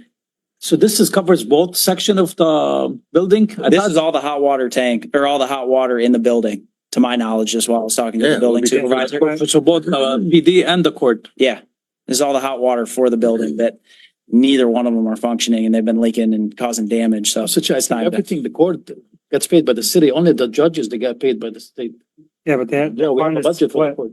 we'll look into it, see if we can't find I mean, some sort I of mean, funding. whatever, I I do- haven't, I was unaware of that even being an option. Nobody had really conveyed that to me, I but think we pay, just the judges get paid by the state. yeah, but still, if the court's in the building, there's no Yeah. reason for us not They to have a push to try budget. to get some sort of. No, budget comes from us. I understand that, but the courts still have a budget, do they not? Yeah, I mean, city budget. What you approve, but who gets, where the money comes from, I'm not sure. I know that the city gets reimbursed for, Already specified. I think, their salaries. But I don't know the details of them. Is that something maybe, funding? maybe Madam One-fourth? Controller can Oh, help maybe the with? comptroller, yeah. We'll look into it if I can find some contacts at the court. Well, I mean, we're gonna support it, but I mean, I want everybody, you know. Yeah. Councilman Baydun. Yes, sir. So a quick question. These boilers also provide hot tap water? They're in the Yeah, same it's all hot system? water for the, yeah, They're in the same Yeah. system? to my knowledge, that's what our DPW, building maintenance supervisor told me. Really? And yeah, You gotta tell me, cause I don't know what that means, Councilman. You're Well, the normally they guy. have hot water tanks for your sinks. there may be Then a small boiler is just individual for the ones. hot water, Yeah. to heat the building, Yeah. boilers. Yeah, like at the restaurant where they have like that little, underneath the sink, it's like the instant hot water. And not really, but a boiler is used basically to heat the building. It runs, it's not a purified water system and it runs through these pipes. It goes into the heat ducts and have a So the boiler's radiator. gonna in do the both heat of what you're ducts. saying? No, this is why I sent all of Yeah. you an email of Yeah, today when that's I was odd. made aware via the 6-month preventative maintenance that Johnson Controls has. It's odd. The two boilers that heat the building via boiler heat are having issues too via their 6-month PM. So we're still looking into that, trying to figure out exactly the best plan of action for that. But when I'm told by my building supervisor that those are past their usable life and not recommended to be repaired, sometimes you got to make the immediate repair with a plan to hopefully replace them. But So these are just for hot water coming out of taps. yeah, showers, locker rooms that are there for the $54,000 police for- departments. Hot water It's supposed to remove all of those, yeah. That's odd. So- That's odd. That's odd. Talk to me, Councilman. No, I'm just saying, normally it's, this, I assumed it was to heat the building, didn't you? Yeah, that was a Yeah. boiler. Yeah, the Yeah, boiler. I truly believe that when they were here during the budget, I believe you spoke, you were in on that the boiler, the actual boiler is dead, right? Yeah, but this is something different here. We're So this is talking the about water heater? We're talking about water tanks. These are the water tanks. And I mean, I refer to, I kind of defer to the building maintenance supervisor to walk with some of these contractors as well. And they're more knowledgeable even about the ins and outs of that building than I am at the moment. How And many boilers are there, if you don't mind me asking? there's 2 for the hot water in the entire building. And then there's 2 that heat the building via the, So all 4 of them are being replaced? no, only 2. The two- We were unaware of those. The other 2, I just was made aware of on Monday when Johnson Controls came out to do their PM on the boilers that heat the building. And they're having issues. So I just bring them to your attention. Hang on one second. Councilwoman Menalowski Maxwell. Yeah, I have a question. Have you thought about on-demand hot water tanks? They take up less room and more energy efficient since you're replacing them already? You mean tankless water? Yeah. On demand, same thing. Yeah. On demand, it's the same I thing. mean, it's not out of the question, but I was in the situation where if we have a building that's used by all of our police department and justice department, we have no hot water. The main goal is to get contractors in that can give us the best advice on how to remedy the issue. So Did we also see, that was one of my questions. On the backup of this hot water tank, let me just pull it up. Sorry, that was one of my questions. Wait, I have it here. If you go to boiler items, And it doesn't keep it in too hot for days. That would be, how many restrooms Yeah, do go they ahead. have in kitchens where they have faucets? To be I'm honest with you, unsure. that's, How many are there? I'm unsure. I didn't ask. I didn't- Director, so is this something different for commercial? I mean, no. I mean, commercial. hold on, there's- hold on. Hold on. Councilman, Let him Not finish. Go ahead. yeah. designed for buildings that operate on a high volume system like that. It's 370,000 BTUs, 65 gallon capacity, 80% thermal efficiency, glass line stronger tanks. I mean, 65 gallon? 85 gallon, 85 gallon, 85? 365 BTUs, 365,000 BTU. Those are hot water heaters. Those are hot water heaters. Those are hot water. oh, this is Yeah, those are hot water heaters. 370,000, and then it's.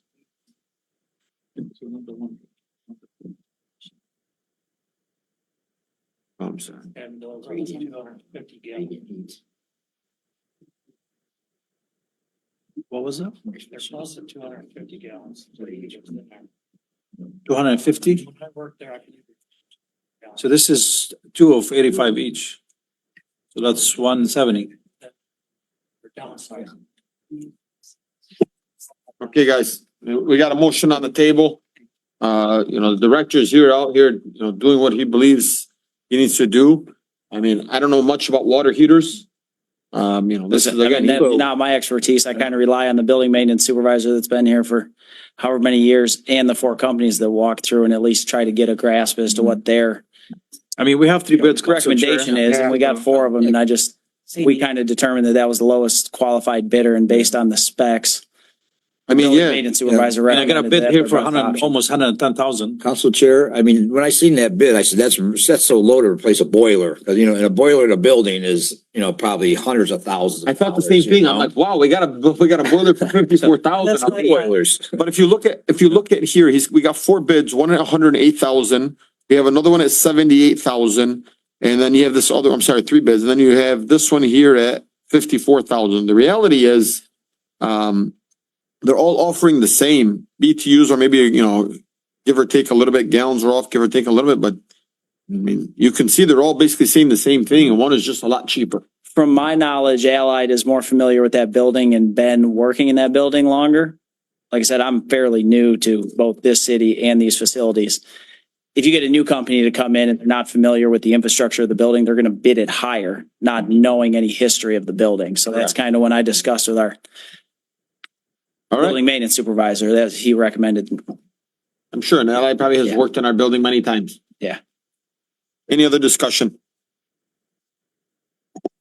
Hearing none. Motion made by Councilman Ahmad, seconded by Councilman Constant. All in favor, please state aye. Aye. Those opposed? The ayes have it, motion carries. Next up, we have Parks and Recreation Director Sauer and CEDD Director Jamal bid award on Van Holten Park parking lot replacement. Council Chair. Councilman, this is a long one. I'll take one for the team. Team player. I move that the Dearborn Heights City Council award the Van Houten Park parking lot replacement project to Eponio Contracting LLC as the lowest qualified bidder in the amount of $451,974. In addition, authorize the mayor and clerk to sign the agreement. Additionally, authorize the CEDD director to approve related contractual payment applications and necessary for or unforeseen change orders and costs of city staff, contract administration, supervision in an amount not to exceed $21,324.91, and authorize the mayor and comptroller or clerk to issue and sign the necessary warrants for a total amount not to exceed $473,298.91. Further, authorize the comptroller to amend the following general ledger accounts to fund this project as follows. From account 103-960-917-023, balance $10,026.54 for $10,026.54 to account 103-960-938.24. From account 103-960-918-023, balance $10,681.73 for $10,681.73 to account 103-960-938.24. From account 103-960-907-219, balance $64,382 for $64,382 to account 103-960-938.24.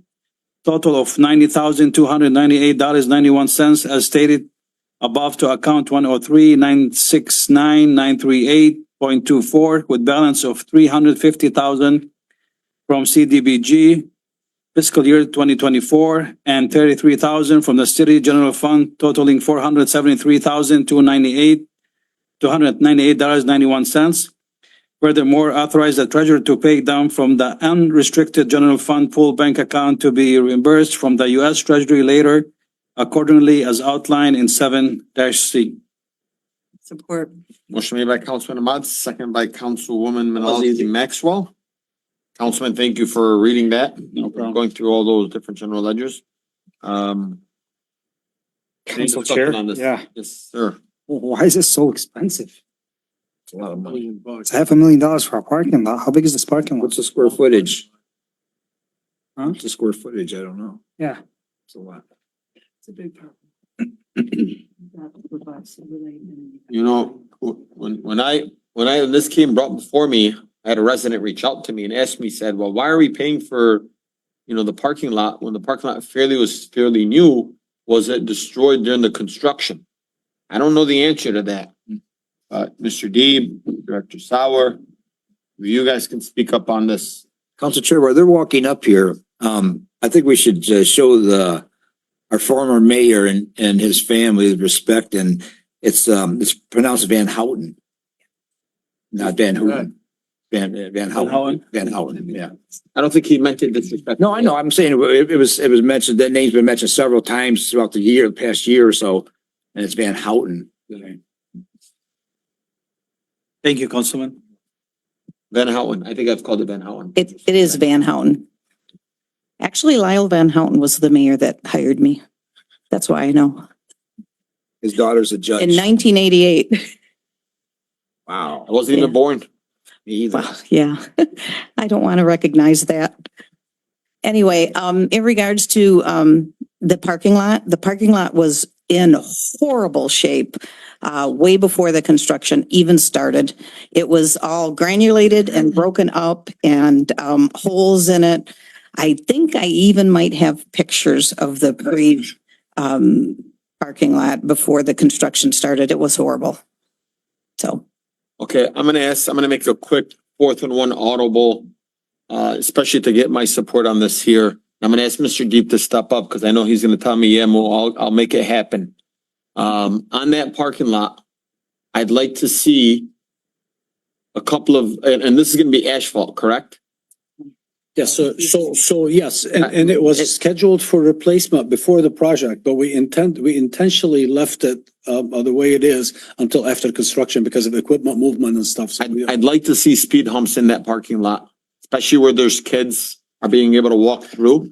I know that my parking lot recently was just done at a private business. Okay. And the asphalt was able to make it into a little speed hump and he sprayed it yellow. And if we're gonna be at a park, there's gonna be kids crossing and we are hearing from everybody that there's, this is Silvery Lane. We know that there are people speeding up and down and we know through different videos that people do, donuts in the parking lot. Look, if we had a couple of speed humps, I'm fine. there's nothing wrong with it. Okay, so just so you'll know, there is the cost, it's not a simple resurfacing of a parking lot. We're changing that parking lot. The entrance off of to the park is being moved further out. Because Good, that's great. And we're doing an island, it's a rain garden in the center. It's a beautiful parking facility.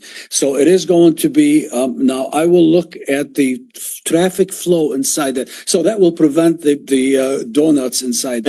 And it'll prevent people from speeding in the park. Look, I want to be able to take my kids there and I want to be able to let my son I or used to take my daughter. kids, they love that place. So Yeah. I will look at that, but we have different, traffic pattern now, for circulation inside the park. I will look at that. We're adding lighting. So it's a complete reconstruct. It's kind of come out. If you talk to the homeowners in the area, all they're talking about is the parking lot is being used for donuts.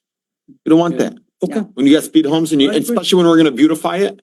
I Okay. mean, look, it's lawlessness. You heard it, you just ran up from the residents. So if we can do these preventing measures so that people can go in there and take advantage of it, especially imagine when the person does the donut and there's a speed hump when it's snowing. They're gonna pop their tire or they're gonna damage their vehicle and they're gonna know never to do there again. Okay. You know? I like it. Good idea. So we're gonna have one entrance, one exit? Yes, so it's further out. It's not at the intersection because of the traffic flow. And then it's going to be a better layout and it's sloped in. So we're looking at a rain garden in the center. It's a beautiful design. It's long, overdue. I think it's. Thank you. Council Yes, Chair. sir, Councilman. Does this contract include all the lighting and, is there And the just rain garden. one rain garden or are there other, green islands in the area, in that No, area? just the rain garden in the center, so it's all shaped, so this is our Drains step into it? one in trying to get into the green infrastructure without spending too much money. Seriously, because, I know. you know, there's All underground. about rain gardens. Yeah, I know you do. And we have the storm system out there that's been out of commission for a while. I mean, that place, we still have the splash pad we didn't address. They needed a lot of attention. So that includes any drainage, any sewers or anything, that's all included in this Yes, contract. so what we did when we broke it down, when you awarded the park itself, we had them do the underground and stub it. So now we Okay. know exactly what it is, so we can pick it up without having to demo anything. Council Chair. Councilwoman, and then the councilman will be after. I have a question. Yeah, there is one parking lot there by the former splash pad.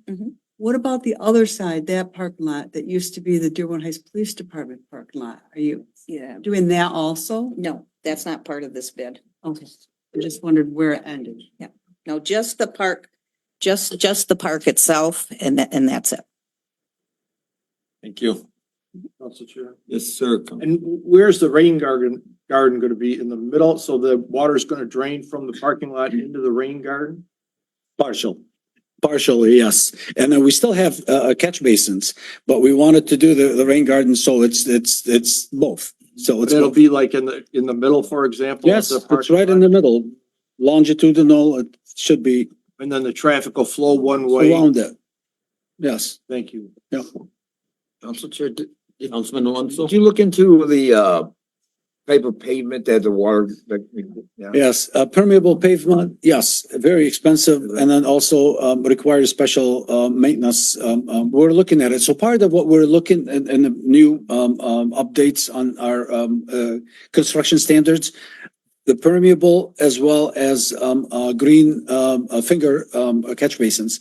Finger catch basins is not the ultimate solution, but they help a lot because our infrastructure is, at least in the storm, is really maxed out. The city is old. We max out. So instead of doing option A, which add more piping, we're looking at new construction to do the finger drains, which means you put back, basically it does what the permeable pavement. It takes the water and then 60 to 80% of it goes back into the ground as opposed to going in pipes of the river. And, this is a brand new project and this is, 2024. We should, do state of the art. Yep. Not half, and said, I mean, this is our chance because, everybody's into ecology and, and green. This is a good chance. I mean, we're doing everything we can. I like the idea of the finger drains. That's a good Yeah, idea. it is less expensive than doing the Underground? the underground or the permeable pavement. So this way you do regular pavement, you do the same catch basins that you currently do. You're just basically deeper and you put the fingers. So the first discharge is into the ground as opposed into a pipe. And then if you overtax that system, it goes up and it goes into the river. All right, guys. It's other Nice. communities That's are good. doing Yeah. it, yes. Nice. Yeah. Yep. So it's not gonna be porous. To the council chair, please. Sorry, Yes. Go ahead, Councilman. I'm sorry. It's okay. So it's not gonna be a porous pavement, you said? Yeah, it is porous pavement. Okay. Thank you. Any other discussion? Hearing none. All in favor, please state aye. Aye. Those opposed? The ayes have it. Motion carries. Director, you can stay up there if you'd like. 7C, Parks and Recreation Director Sauer. Oh, no, I just did that. Never mind. Next up, we have reports from city officials. Council Chair Baidoon, revision to policy regarding the public comments at city council meetings. Council Chair. Councilman Ahmad.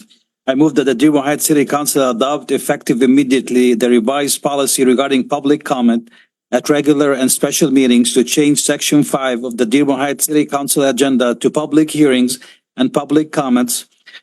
2 minutes allowed for each speaker or otherwise allowed by council chair, and to remove the subsections as outlined in 9-A. Second. Motion made by Councilman Ahmad, seconded by Councilman Constant. Any discussion on this?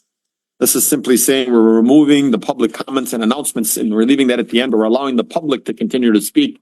Because the last one stated that we were removing, public comments, announcements and members from the council.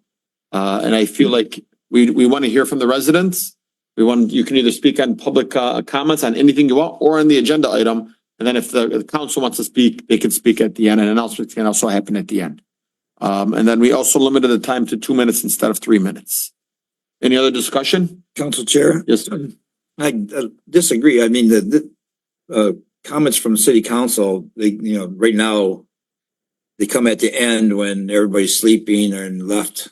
And, Councilwoman Breyer, she always has some important announcements to make about all of the meetings that she plans and stuff. And I've always got something important to say at the end. So But I'd like to keep it, but the council, you're saying that the city council cannot comment on the announcements or anything like that at the beginning. They have to wait till the end. Is that what you're saying? I'm saying keep the public comments from the council members at the end. It's always been the same, Councilman. Yeah, I know. And if we can get through our meetings a lot faster, then people are not gonna have to wait through the meetings to hear it to the end for a lot longer. But I can tell you right now, if we started the meeting before we even got to approval of the agenda, we're having public comments and we're talking about the agenda item, then we're hearing from the council members, then we're giving the announcements, and we haven't even started our meeting. And guess what? The most important thing is the actual meeting. People are watching these city council meetings to see what we're voting on and what we're doing. And so we're just gonna be able to continue to delay them. What we said was we're gonna make public comments. And if you want to speak during public comments, Councilman, and give an announcement, you're more than welcome. Yes, because the resident. And so to me, we're trying to get these meetings to go a lot faster. And so we're not spending too much time on things. And I know everything you speak is important, but the most important thing is city council meetings are business. We're going through ordinary business on what's on the agenda. And so that's what, majority of the individuals watching at home or coming in is to see what we are voting on, who they voted for are voting on the right things. So Well, it doesn't matter if you do it at the beginning or the end. It's going to take the same amount of time. well, no, because what's going to happen is you're going to see, we're going to have council members speaking at public comments in the beginning, as council members, then they're going to speak again during council members at the end. And so now you're having, you're giving up almost 6 minutes or 10 minutes from each council person speaking in the beginning and at the end. That can be an additional 70 minutes Well, no. if there's 10 minutes per council member. Yeah, but that would never happen. But There are some council members sometimes. Yeah. I mean, here's Councilman Maxwell agreeing with me. Yes. Yeah, right now. And I'm only speaking based on what the residents say. But if you want to speak, Councilman, look, at the end of the day, you're privileged to say whatever you want at any part of the meeting. Yeah. If you want to stop the meeting and give an announcement, you know how I feel about you. I'm gonna allow you to say whatever you want, whenever you want. I don't think I've ever stopped you from speaking or saying anything. Have I? no comment. Anyway, You haven't. I'm gonna answer for myself. I have never told you you're not allowed to speak, ever. So, I mean, I'm gonna give the comment since you refused to do so. But I will tell you, you can make your vote here and the council can make the vote, and if not, it can stay, and if not, we move forward. Let the body make that decision. Council Chair, okay, All right? Okay. Any other discussion? Yes. Yeah, I think it's a real good idea. As Councilman Dave Abdullah used to say, the former council chair, was his idea to have the comments earlier in the meeting to begin with. Yep. And the meeting should be about, and people should be able to comment about the agenda, prior to going through the whole agenda, because sometimes at the end, somebody's got a gripe and we get off on whatever. Exactly. It's not a subject that should be discussed at the council meeting. Thank you. Hearing any other discussion? Motion made by Councilman Ahmad, seconded by Councilman Constant. All in favor, please state aye. Aye. Those opposed? The ayes have it. I guess, Councilman, you agree? well, I said I can talk anytime I want. Next up is 9B, Treasurer Hicks Claim Delinquent Personal Property Tax Collection. Council Chair. Councilman Saab. I move that Dearborn Heights City Council concur with the recommendation of the treasurer and approve the selection of the trust list for delinquent personal property tax collections outlined in 90. Support. Motion made by Councilman Saab, second by Councilman Ahmad. Any discussion? Council Chair. Councilman? Yeah, I just don't know why this wasn't done sooner. Years ago, we had a collection agency collecting the delinquent personal property taxes. And then I think for years, and then a lot was done by John Riley and our former city attorney, Gary Miyake, but I think it's a good idea. I just wonder why it hasn't been done sooner. Thank you, Councilman. Any other discussion? Hearing none. All in favor, please state aye. Aye. Those opposed? The ayes have it. Motion carries. Next up is 9C Treasury's claim purchase and payment using American Express points for new credit card reader equipment. Council Chair. Chair. Councilwoman Menalowski Maxwell. I move that the Dearborn Heights City Council approve the purchase and payment of credit card reader equipment for the treasurer's office using American Express, also known as Amex points, at the value of $136 as outlined in 9C. Second. Motion made by Councilwoman Menalowski Maxwell, seconded by Councilman Saab. Any discussion? Hearing none. All in favor, please state aye. Aye. Those opposed? The ayes have it. Motion carries. Very easy. you. You're welcome. Council Chair, when the treasurer's up there, I was in there paying some bill and use a debit card. They charge you extra for a debit card. That's the processing fee. Is it And I'm fair? currently negotiating with BSNA Payment Platform to try to reduce that for our residents, in particular for utility billing, because there are some, we're dealing with water bills and what the residents are experiencing. I'm trying to negotiate it, but all credit card companies, we don't process it. We pay a company that does the processing. So that's standardized. I mean, all businesses that have credit cards are paying processing fees. They either build it into their product price or they add it on like at a gas station. When you use cash, it's less than when you use a credit card. It's going to be more because they're passing, it's a pass through is what it is. So that's what happens. So it's 100%. It's no markup at our end. No, there's no If it's a markup. dollar, on it. we don't We are charge- paying directly to the processor. If you pay at the counter at the window, it's 3% through Point and Pay. If you pay online through DivDad, it's 2.95. And as the council knows, you all have approved the BSNA platform. I actually have a meeting with them tomorrow. I'm trying to negotiate it down for 2.95. Thank you. That's great. Yeah, I will just answer to the councilman once. So almost every restaurant or any business that you shop at with a credit card, if you ever see the gas station, it says pay cash, $2.39, pay credit card, $2.49. It's like extra 10 cents because of that process. They don't do it at a grocery store. Well, believe it or not, there's actually rumors that like Myers is about to start charging you the 3% credit card fee. Restaurants are now letting people know you're paying this 3% fee now. It's becoming, it's an expense. That usually the consumer, or not the consumer, but the actual business is. And it depends on the size of the business too. Like a Walmart, for example, that has huge volume, they get lower rates than a small mom and pop shop. So mom and pop may pay 5 to 6%, but Walmart may pay 1% on processing. So that also plays into your fees. Thank you. Thank you.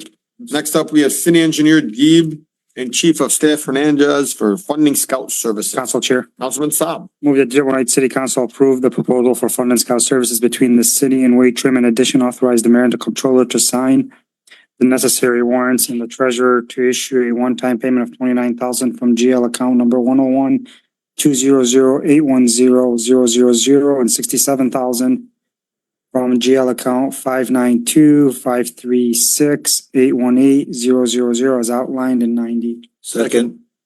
Motion made by Councilman Saab, seconded by the Honorable Councilman Constant. Any discussion on this? I will say I'm sorry I was not here earlier. I could not get out of work. I know that the meeting started at 5:30. But if I can get maybe a quick synopsis from one of the council members, Councilman Ahmad. Council Chair, well, we still have Mr. Hoffman here. I don't know if you maybe he can, you wanna say, sorry, if you wanna just briefly, probably he'll do a better job. But I mean, we did discuss point 1, 2, and I had the issue with point 3. When I said it's like open-ended, basically they're gonna still help with the grant application, all this stuff, but everything's gonna come for us for approval before they move on. So I don't know if you want to add anything else.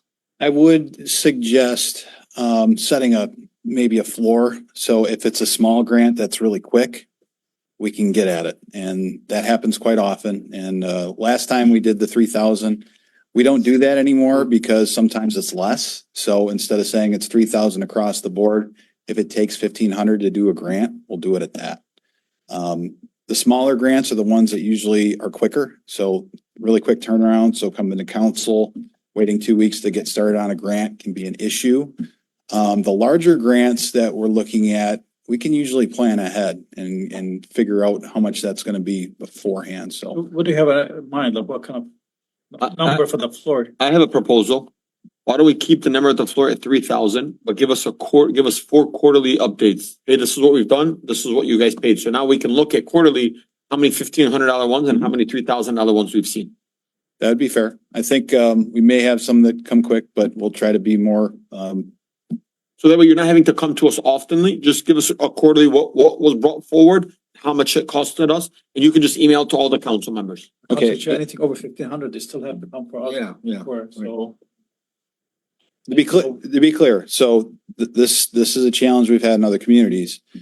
We will not work on a grant until it's approved. So if we are under a deadline and, we have to wait for approval, it's gonna be a challenge.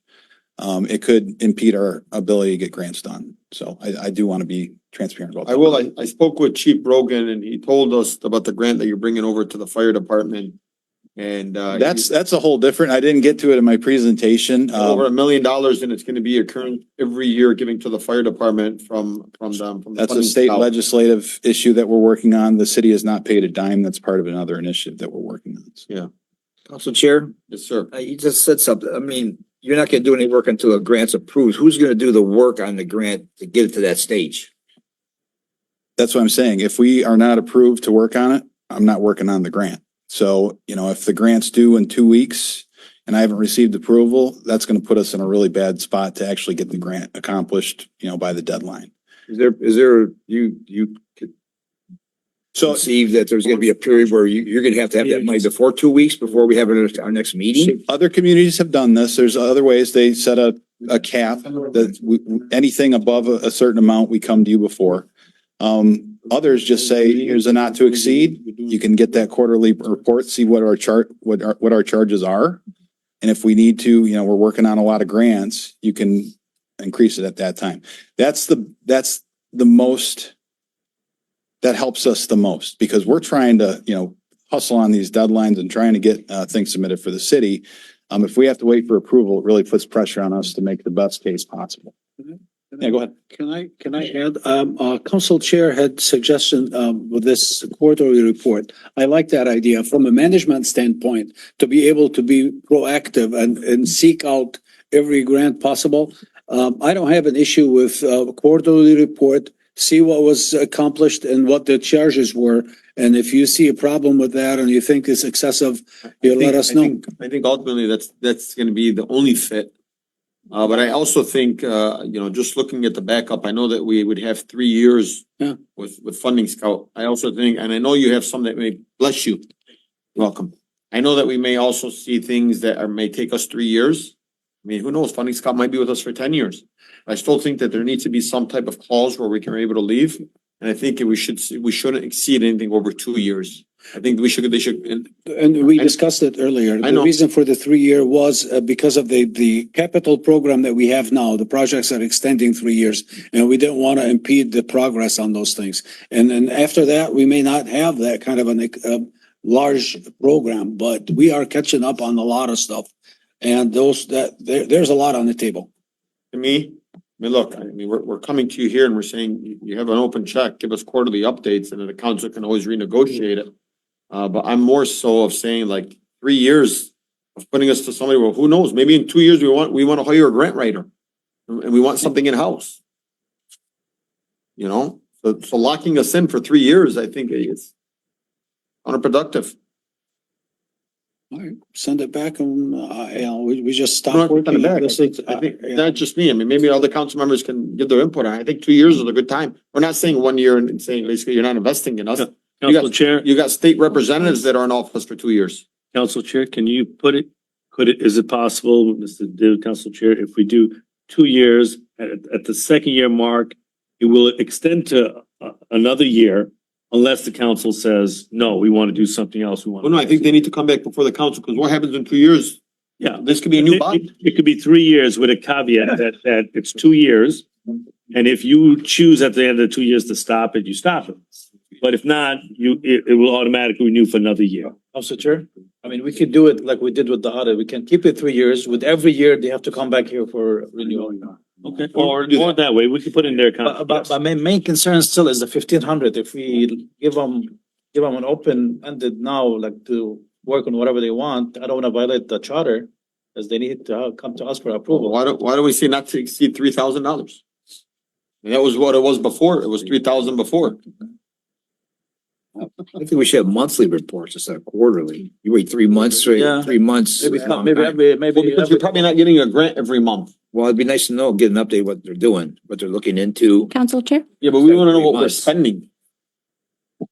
If you think that 2 years is something that you're willing to accept, we would just need to come back at the next council meeting with a new proposal with the new cost for a 2-year agreement. I think what we were talking about, Mariana, was doing like a 3-year contract. But every year you would come back and present it to them and Yeah. they will renew it. Like we're doing the auditing. So that means it gets approved today. So then It we would gets still need today.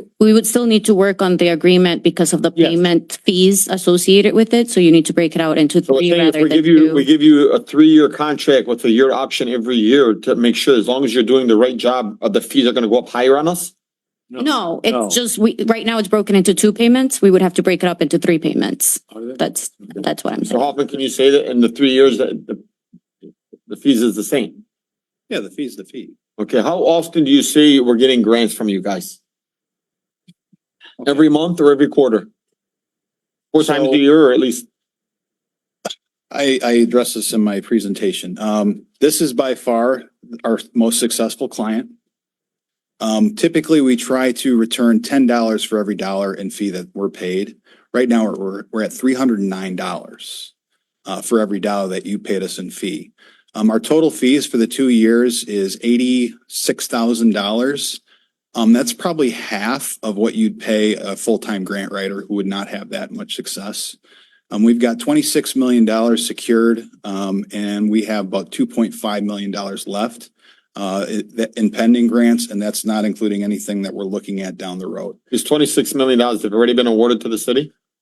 Awarded as in competitively, we've gone through the process, but we have to do the grant actually get the grant agreements.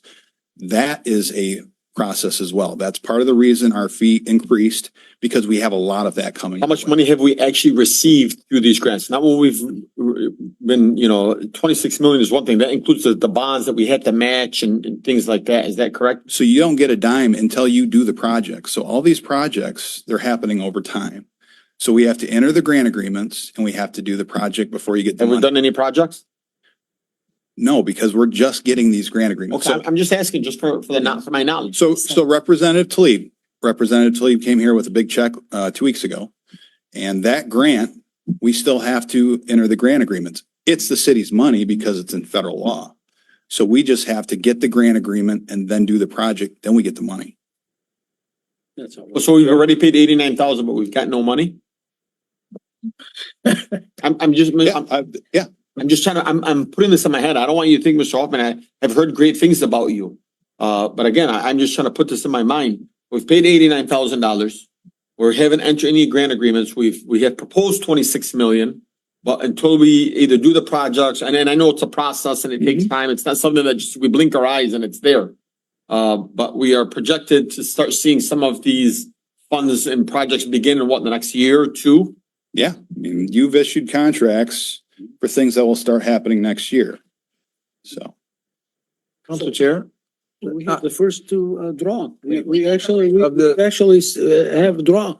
We process the draw under these things. So they pay you as the work progress. They don't send you the cash up front. We have approval and we put draws on those grants and we process the first. What project was that? What project? We have. What project is that? The clean water SRF and the drinking water SRF. So we did both of those drawdowns. So the money should be coming in anytime soon because they approved our drawdowns. And they approved it.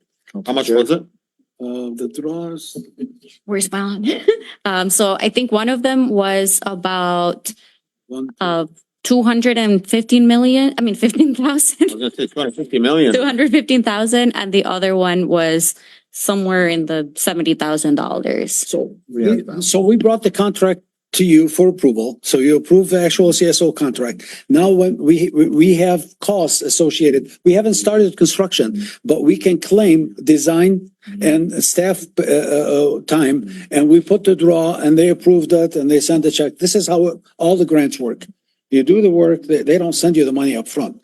You go through the process. So we awarded the contract and now we're drawing money. So then there, like Councilman Baydoun, we did get money. Yes. We have, Actually, we it was actually have approved with the received money. treasurer and she got the Yeah. first draw already. So you will be seeing that in the reports from the treasurer shortly with the money coming. Moving forward, anytime you receive any type of draws, maybe, I don't know if we could put a resolution forward that says anytime you receive a draw from any grant, we'd like to start knowing how much and where that money is going and where it's probably, end of the day, the council should still be knowing of these draws, what money's coming in and whatnot. And we're not trying to micromanage on how you guys are spending it. We'd like to know, because the rumor is we brought in $26 million. The reality is we brought in 320,000, Okay, I'm fine. Council Chair, I Yeah. stay away from. of the 26 million, does that include any, grants that were worked on by other directors that they did all the work?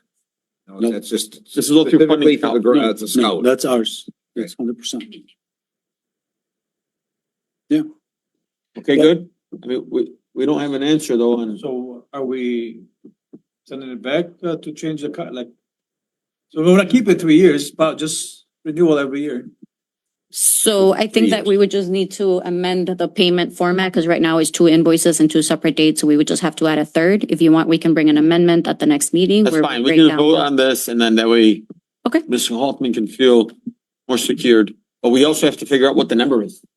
Well, one piece of clarity, I mean, you don't pay us $96,000 in day one. It's billed over Yeah. the 3 years. Yeah, she just wanna, it's just technicality of the city. So this is just the main thing. You said, give you a floor number when you're working on the grants.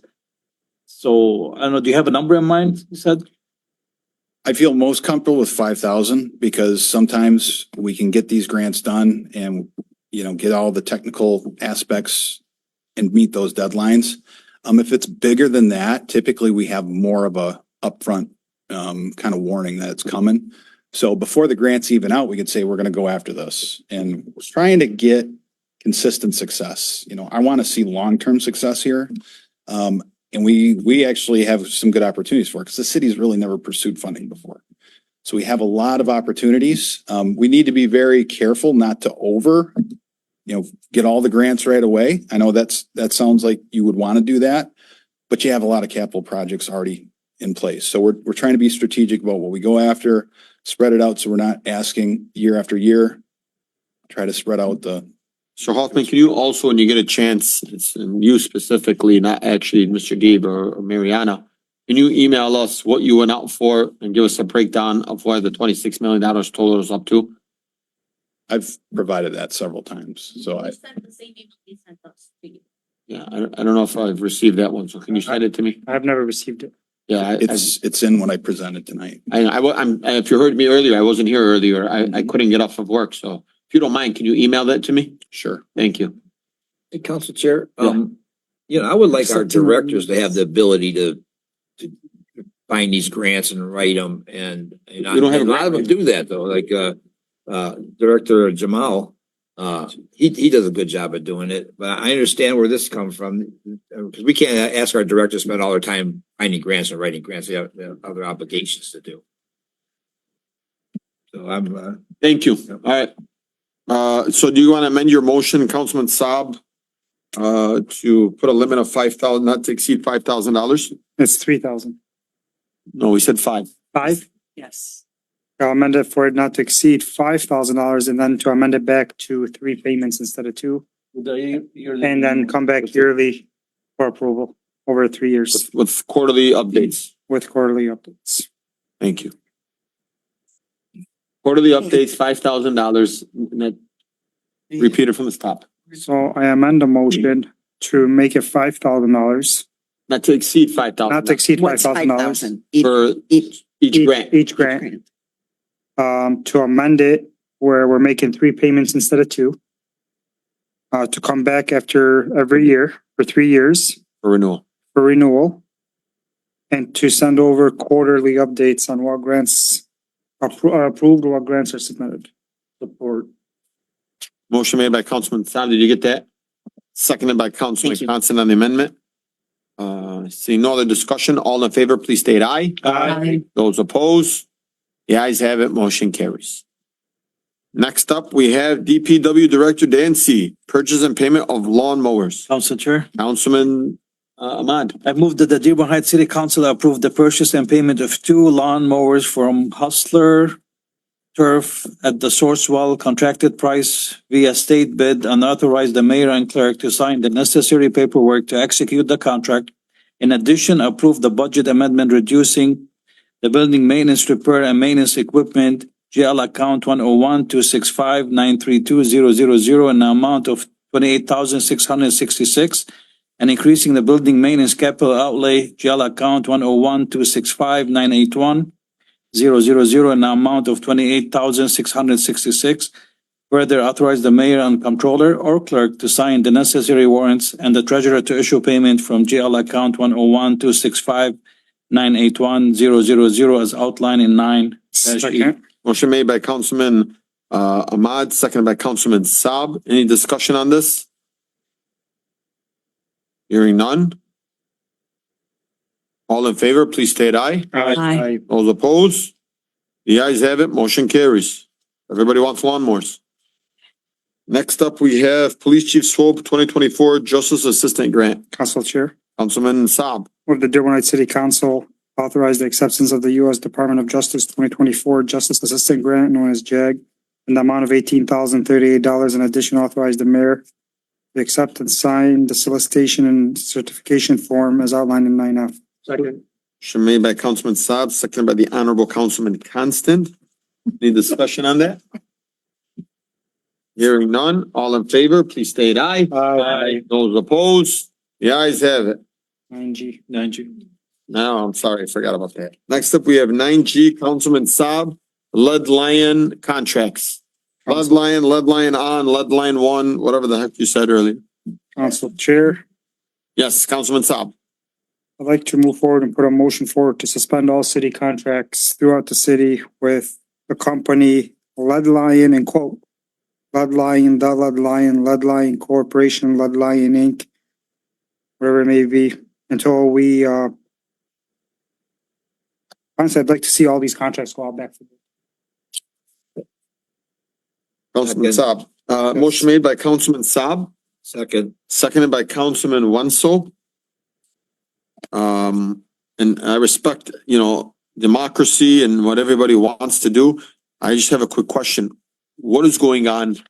Where is this thought process coming from? And maybe explain to the voters and, not voters, but the residents and maybe the Sure. clerk's office to figure out what's going on. And it's nothing personal against this company. I don't know them from Jack, if they're sitting here or who they are. I just find it that anytime there's anything going on in the city, their hands are always tied into a project. And it's weird. We had this same issue with a street pavement project right now, talking about bids. But anything you look around in any part of the city, this company some way, somehow is involved. And then we got an email over the weekend, which I'm not gonna discuss because of legality issues. A resident stated that the engineer's friend came out and gave him an estimate, which is the same company. What are you talking about? The email that we talked about the house regarding the sewage issue. Okay. If you read the email that was sent by Hassan Ahmad. Yeah. Okay. I know that So- email. But we have a sewer contract with them, a sinkhole contract with them. I looked up this company. I drove by there. They don't even have an office. Where they located? Right off of Warren, they park in front of a house. And then one contract says it's the owner is one person, another, I looked up all the LLCs and corporations. That's why I'm not sure which one we have. And I'd like, if the clerk can pull up the insurance and bonds. One is named by an Alex, the other one's named by Hussein. One of them is a different LLC. One of them is a different corporation. Which one are we dealing with? Let me ask you, and I agree with you. All you want is transparency. That's it. Or is Lead Lion doing a bad job? I don't know what they do. Great question. Great question. Council Chair. Yes, sir, Councilman. Councilman Saab, do you know, how many contracts we have with them? I think that's what he's looking for. So to be honest with you, I looked up at one. that apparently we're paying on. It's not even a signed contract, which we got right here. Was it not voted on? It wasn't complete. There was something that was missing and it was never brought back and never complete. And I've sent an email multiple times to Mr. Deeb, and of course, Roger has to always chime in with his opinion. I just want to see, because again, as you can see, this company here, Red Lion Inc. signed by this guy, if you go on the state's website, Alex, okay. it's a different company with a different name. Same mailing address, but different business address.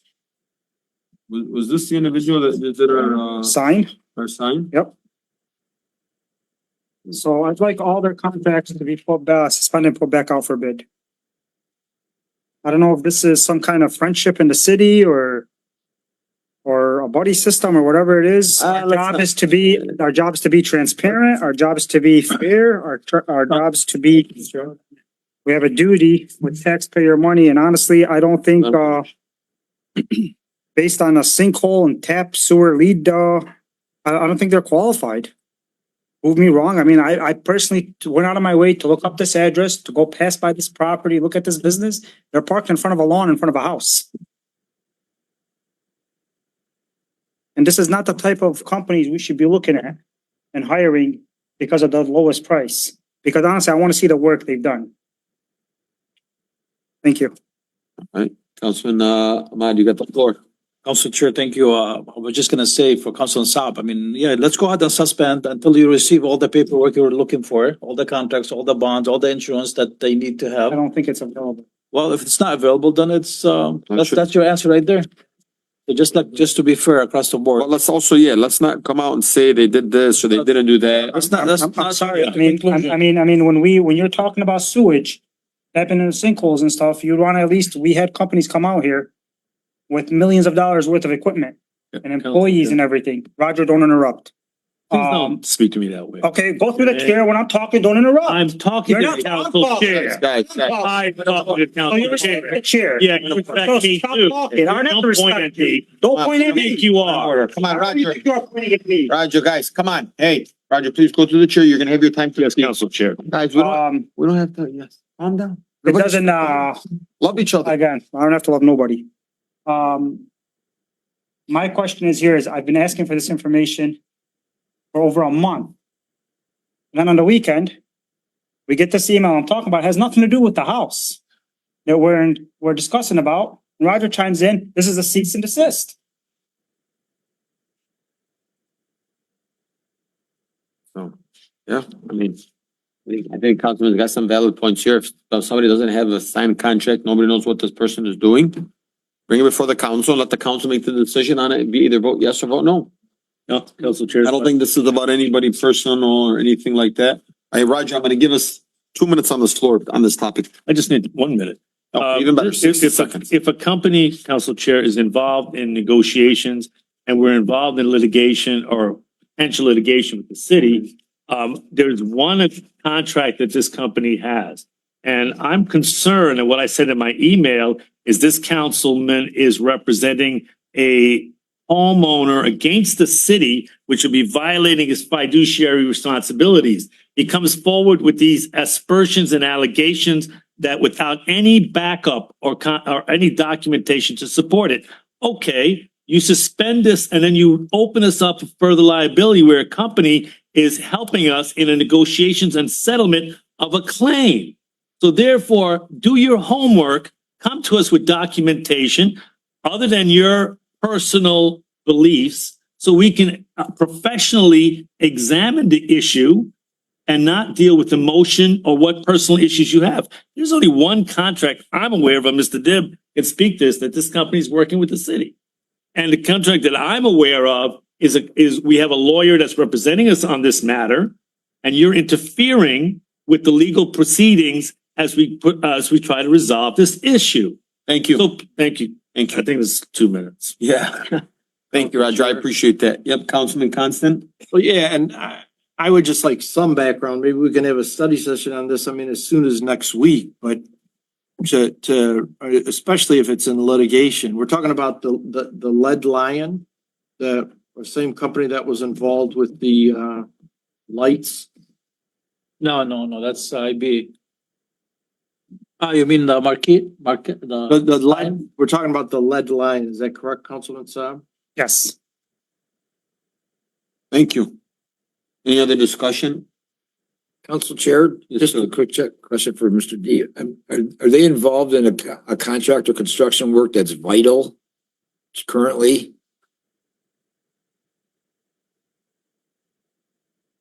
Thank you, Mr. Deeb.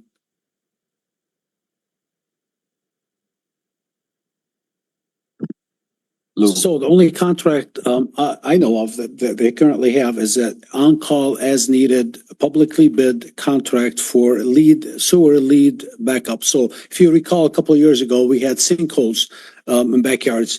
And so we put that contract out to bid, duplicating what City of Dearborn does. It's an on-call, so when you have a sinkhole, the company will be called, the contractor, and they investigate whether it's a resident or the city's pipe, and then they pay accordingly. That's the only contract I know of, aside from, I believe they had a signed contract with the Kim over there. So that's it. It's an on-call as needed. Is it critical?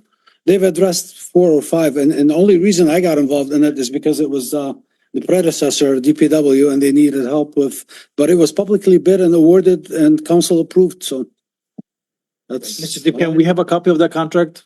Sure, Executed contract? it's in the, This is what Councilman Saab, that he's been asking, but nobody had supplied, and the clerk does not have a copy So of there that. were some confusions here. Over the weekends, the issue that we're talking about over the weekend was a claim under a totally separate contract. Yeah, we're not discussing that. Totally, but the name came up. So there are 3 bids. One of them was, but it was never awarded. It was an estimate. 100%. It was an estimate. It was never awarded. No work was ever done.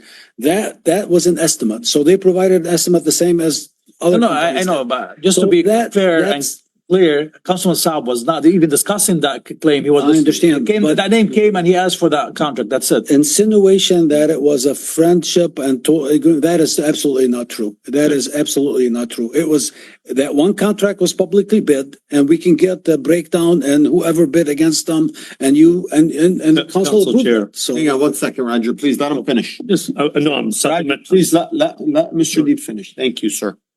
So if you want the breakdown of that publicly bid contract and the resolution that it was bid and you guys approved it, I'll bring it. This nothing. Council Chair, to supplement what Mr. Dibb said, Mr. Dibb, there was a specific property address that was mentioned in the email Yes. on Gully. Yes. That's what this property was involved in, and that's where we have a claim with the city. Yes. And this company was being asked that a contract would affect 2 other higher bids, and this one came in lower. So that contract being disclosed will affect the company working on the property that we was specifically identified. Excuse my cold. Council Chair. Yes, sir. Thank you, Council Chair. Council- Mr. Farinha, I think the mistake here that Councilman Saab should have sent an email separately asking for the information that he needed, but somehow he replied with that email asking for, but has nothing to do with that address, with that claim. He's been asking about that company, and I think I've been CC'd on a couple of emails that he's been asking several people that he wants Right. contract, he wants to see those contracts for all these contract, those companies, but nobody supplied those And contracts. rightfully so. He Mike- has that right, Roger. My concern is not interfering with the process of negotiation. No, nobody is. Now, that company's involved in it. Yeah, we're not. Now, let's work it out. If that company's involved in one of the companies that's bidding, it's lower or whatever it is than the other companies there, then you disclose that company contract to Mr. Saab. So Mr. Saab takes it and passes it to the homeowner. The homeowner is negotiating, litigating possibly with us. Now he knows how to try and sabotage that one company that's lower than the other 2 companies. Now we have tortious interference with our performance of our duties and our fiduciary responsibility. Your responsibility as councilman, my responsibility as legal attorney to protect and do the best for the city to get the lowest bid. But if somebody gets hold of that and interferes with that, we got a problem. I don't think that was the aim from that email. The aim was just she wants. But that's Yeah. why I stopped it. That's why I said they should have been in a different email asking whatever he wants to ask, Please go nothing through to do the with this, address. Thank you, Mr. Whatever you have about that company, if any contract with the city, we need. Hang on one second, please. That's it. Sewer repairs, sinkholes, publicly bid. Is it executed, signed by everybody, good to go, they have everything in? And I think there were 4 assignments or 3 assignments. So I guess we need a copy, the clerk needs a copy because she doesn't have a copy either. You don't have a copy? Okay. It's fine. So, Councilor Saab, you wanna just, keep it whatever it is until you receive that contract? No, actually, I'd like to cancel these contracts, put them back out for bid. Well, let's get the contracts Okay. first before we start removing. Yeah, let's just, Yeah, that's not. yeah. So Let's not jump the thing. we're suspending all work done by Lead Lion until contracts are sent over. Motion made by Councilman Johnson, I'm sorry, go ahead. City Engineer Deep, did I hear you say they also do work for City of Dearborn? No, we followed the process of what the city of Dearborn does. Lighting. Good, I misunderstood. Keeps lighting. Yeah. How quickly could we get the contracts? So maybe we can, I have to go dig it up, but, You know why? yeah, I mean, it was, so I'm gonna have to go to the buyer. Again, when we go out to bid, I put the RFP out and bidders submitted bids, went through the process. One company was low, recommended, went to council, got approved. I will go dig up all that data and send it to you. It was a simple contract and it was publicly bid and awarded, so I mean, there was nothing unusual about this contract. the council wants to Except- consider Those are- suspending the contracts if we don't get a copy of the contracts within 10 days. No, suspend. My motion is to suspend them. Motion made by Councilman Saab, second by Councilman Ahmad. Any other discussion? My Councilman, Wenzel. Councilman Wenzel, any other discussion? We're amending it? No. No, we're suspending their work until Until contract is received and reviewed by council and clerk. So we are amending it a little bit. we're suspending it until we receive their contracts. Second. Are we adding this amendment? What, We're amending. Are you amending the motion? what, no, the original motion is saying we're suspending everything until the contract is sent over to the clerk. Fully Okay, and we- executed. So we are amending it. Incomplete. Yeah. Councilman Saab wants to make sure the writing verbiage says that it is incomplete. Until signed contract is So the signed presented. contract and it's No, sent to all council. No. See that? If it's not no, if it's incomplete, it's going back out for bid. It's incomplete. I have it right here. It's not complete. It's going back out for bid. We should never let anybody do work in the city without their contract fully executed. Let's get the actual contract. One that Mr. Deeb has. We'll go from there. That fair? We'll bring it to the next council meeting. Fair? No, It's up to you guys. no. I think My that's a motion- good idea. My motion, Go if ahead. you have a contract that's been in place, it's getting executed, work is being done by the city that's not complete. Right, if what you say is correct, it's not right, but So it should go back out for bid if it's not complete. we need to Correct. see that. It's not, I have it right here. It's not correct. Madam Clerk, do you know if it's incomplete? This is from the clerk. That's that is the backup that was presented to council. As far as we know, we don't have a signed contract. So it could be Not signed, but signed. was never given to the clerk. Yeah, so that's what I'm saying. Let's get that first and then you can go back off. Sounds good. Fair? Who's, Okay. So, George, you need any assistance there? With the motion? Councilman Saab, please give him the motion. Are we amending the motion at all? No, No, okay. and if it is incomplete, once it's given to us, we will then make we'll add something to, I'll allow the councilman, put something in the next council meeting. Allow just to go out for it. To complete it. All right? Yep. Any other discussion? All in favor? Yes, So it's to suspend all contracts for now. for now. All in favor, please state aye. hi. Aye. Let's go. All in favor, please state aye. Aye. Those opposed? No, Madam Clerk, please take roll call. Tom Wenzel, No. mean, yes, yes. You seconded it, I would think.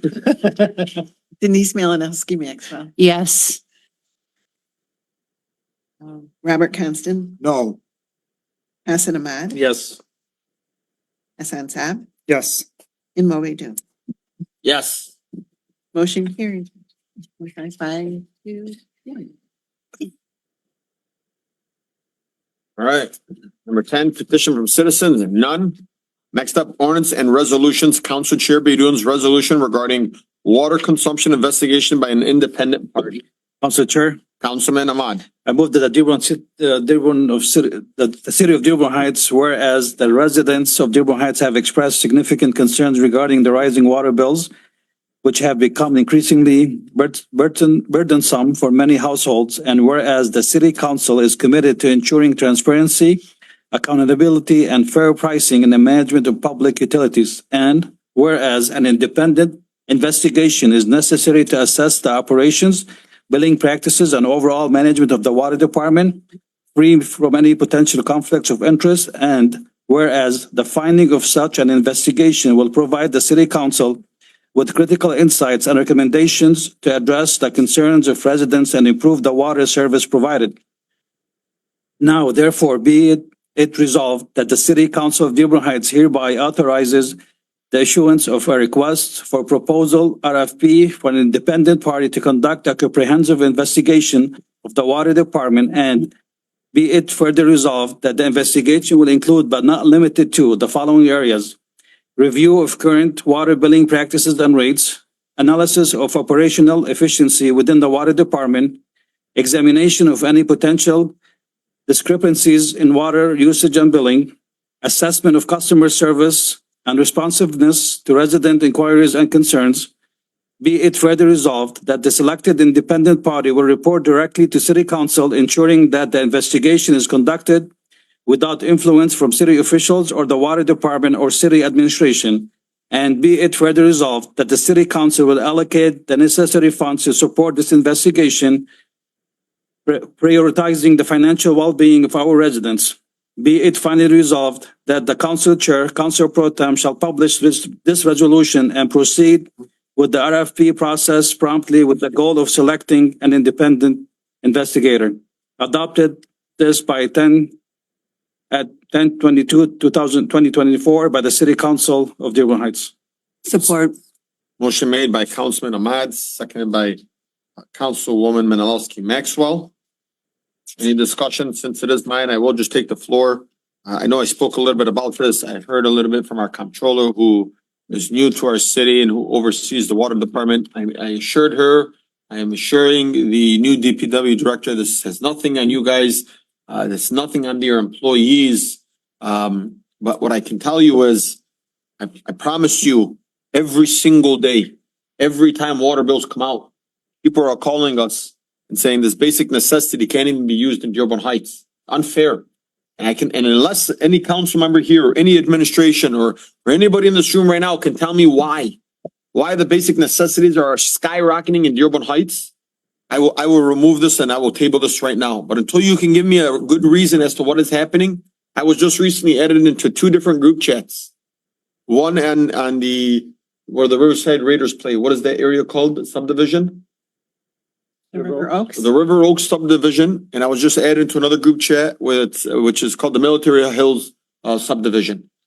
Over 260 residents in both different group chats chewing me up. What is going on? We can't afford this. This is crazy. We just heard a resident today said he got a $14,000 water bill. I mean, we're not talking, your bill from 100 to 180, which would be like, okay, hey, why is my bill going up $80? We're hearing $10,000 water bills, $14,000 water bills, $5,000 water bills. These are not normal. So I don't want to spend too much time on this. And I have no way, shape, or form of investigating this. And it'd be silly for the city administration to investigate its own department. Doesn't make any sense. A third party needs to go out there and tell all of us and to the residents. We at least owe this to the residents. So I'm going to stand very firm on this, and I think it's unfair to our residents. And so when you make this vote, you make this an argument. I know I heard from former councilman, you know, when we say we're short staffed or we don't have enough people, that's still not the answer. Short staff does not come back and answer why somebody's water bill is $800 when they're living by themselves and they do their laundry out at the laundromat because they don't have a washer and dryer. We can't keep telling our residents. For 2 years, I walked up into the water department. And I said, "Can you give me this bill?" They said, "Well, it went through the water meter. They must have a water leak. Your toilet must be leaking. Your toilet must be leaking. You have a water leak. You have a water leak." And for 2 years, I stayed quiet and I took it in. I said, "You think they got a water leak? Give me this address." And there was times where I've asked for 5 addresses in one day. I said, "What do you think happened here?" And it shows the units went from 13 to 72. I said, "Hey, this other address went from 13 to 72 as well. They both must have water leaks." Okay, what about this one? "Oh, they got water leaks as well." And I would just nod my head and I would take it and I'd go back to the residents and I'd say, "You have a water leak." You know what the residents would do? Instead of paying, $2,000, they'd say, "Call the plumber so I don't have another one." The plumber says, "You don't have a water leak." And then the next month, they only had 13 units. I don't have an answer, guys. I don't know why it went from 13 to 72, then back down to 13. And it was 3 months, 3 months, 3 months. Okay, let's call it 4 months. It went from 13 to 20. Why did we go to 72 twice? Something just doesn't add up in my opinion. I don't want to make any allegations, but I personally think that our water bills are paying for different things in the city and we're billing our residents through their water bills. That's what I truly believe in my heart. But let the investigation tell it for itself. Council Chair. Councilman Wenzel. Thank you. I called for a private investigation a year ago and then at the last meeting asked for one. I'm glad you grabbed the ball and went with it. We should definitely do this. Maybe start on a smaller scale, have someone go in that's not a full blown thing and kind of look into it and say, "Okay, I found something. Now we can go into it big time." If you found someone to do it for free though, you mentioned earlier. So I'm speaking with an agency through different parts of government, somebody in Lansing that who's really been helping me and communicating with me on this, who has said, "You put this resolution forward, I'm taking it to this agency and they're gonna go out and they're gonna investigate it for us." From what I'm hearing also, the FBI is also looking into this because there's somebody that has reached out to the FBI and said, "I bypassed it. I got a sticker from the city saying you're overusing on your water and this guy don't got a water meter." Are we just putting this on everybody's water? So many people have called me and said, what are you talking about? You use the same amount of laundry and everybody in the block got it. So does that mean everybody on the block has a water leak? Or do we just go out there and say, "Hey, we know we're going to charge people extra this month, so we stuck tags on everybody"? I'm not saying that's what happened. I don't know the answer. The director can't tell me. The director can't tell me. The mayor can't tell me. The engineer can't tell me. The staff members working at the water department can't tell me. And it's not the job and I feel bad for the women that work in the water department because they're getting chewed up all day and it's not their fault. It's not their fault. The individuals that work at the water department are hearing angry residents saying, "I got a $14,000 water bill." They're trying to conduct and they're just saying, "Well, you must have a water leak." I don't know why you got a $14,000 water bill. Well, Council Chair, and it's no secret that our water department is our cash cow in the city. When somebody needs money, they borrow it from the water department. And I know we have an enormous amount in our water budget. 90 million or something crazy like that. I think it was like 20. Council Chair, How much is it? Council Chair. Well, let's Okay, and then the treasurer and I had a conversation today as well, talking about what we once used to spend. I think she told me we used to spend $2.5 million from our water department. We are now spending $13.5 million. So that's from our investment, water. which is what I shared with you. Yeah. Because as we know, we invest what's called idle money that we don't need that for expenses or whatnot. When I became treasurer about 4 years ago, the average investment total for water was 2 to 5 million at the most. Right now you have 13.5 million invested. Oh, and there it is. That's where the guy's That's all idle $14,000 money. water bill came from. Well, you Council Chair. we get Again, 1 second, Roger. I'm gonna let you speak. Thank you, sir. we get a lot of things come before us where a certain department want to borrow money from the water department and we okay it. But I don't ever, and I know it's shown up in the budget. That's never come before us here. No, it has. It has. No, there's the clerk. That's not since I've It's been accountant. typically at the end of the year and it's transfer. It's a loan and to cover the money for. And general, I but don't it remember hasn't been seeing doing where it's it. paid back. Itemized where it's paid back. It's itemized in the budget where it went out, but I don't see it coming back in those sections. I mean, do we have something that? I have an exception to that. I worked in the treasurer's office when that happened, and Treasurer Riley would present it to the council for, it was a loan, and it was, with the payment of interest. And I prepared the paperwork and I seen the wires, so I know in fact that money was. Madam Clerk, but we're not doing that today. No, you haven't done it, so in the 4 years. No, this is when it was just cash flow. Until the tax money started coming in July. Roger, And the last date here. Councilor, yeah, I've, and I appreciate what you've stated. I would just add, I know we just settled, $800,000 lawsuit, for water and flooding, and we've had two other lawsuits over $1 million each in the last 8 years. We've also had about 200 pipes, I believe, breaking, but busting within the city because of the infrastructure. So I appreciate you getting an outside company to look at that. 200 in 1 year is a lot. I know that it's breaking. So I think when you do it, make sure we expand it to infrastructure, our pipes, our streets, our homes, to see what's going on. And I appreciate that very much, sir. Roger, and I'm not here to argue or debunk anything you're saying, but it does still not answer the guy that lives on Simone that says I used 13 units and I used 72 units. And 3 months later, after I was called out on it, I went back down to 13 or 15. I have the bill. I have the 2-year work history. There's no From 13 borrowing. units, Council. 72 units, 13 units. You know what's funny? The next person that spoke to me went from 2 units, 12 units, 75 units, back down to 15 units. So like, okay, if we spent $800,000 and we spent $1 million, we got $27 million in there. That doesn't tell me why their units are being outrageously charged. Council Chair. And again, I can't say none why, of us but know the answer. you know, Council Everybody is telling me something different. Okay. Council Chair. I'm just gonna add that how there's no borrowing between different departments or using it as a slush fund or anything like that. You. No, I agree with Roger on that because nothing has come before us on it in the last 3 You'll years. see, I guess, what you're investing. What is it? Yeah, I'm saying, so that has not happened. So I agree with Roger on that. We have not used it as a slush fund because in the last 3 years, there was one vote recently and me and Councilman Wenzel both voted no on it. And it was for the CSO bond. And I said, well, let's bring our water rates up. And they said, yes, but in order for us to do this, it was going to have to. And I voted no on it. So no, I can tell you when it comes to water, I'm stingy on it because guys, my water bill's a lot. And it's expensive. I hate paying a water bill in Comcast. It's like they're always up. Always And up. Council Chair, I appreciate you going after the meters and getting better contracts and talking with Mr. Dib. So we can have better resources to measure the water coming out, sir. Thank you. Thank you.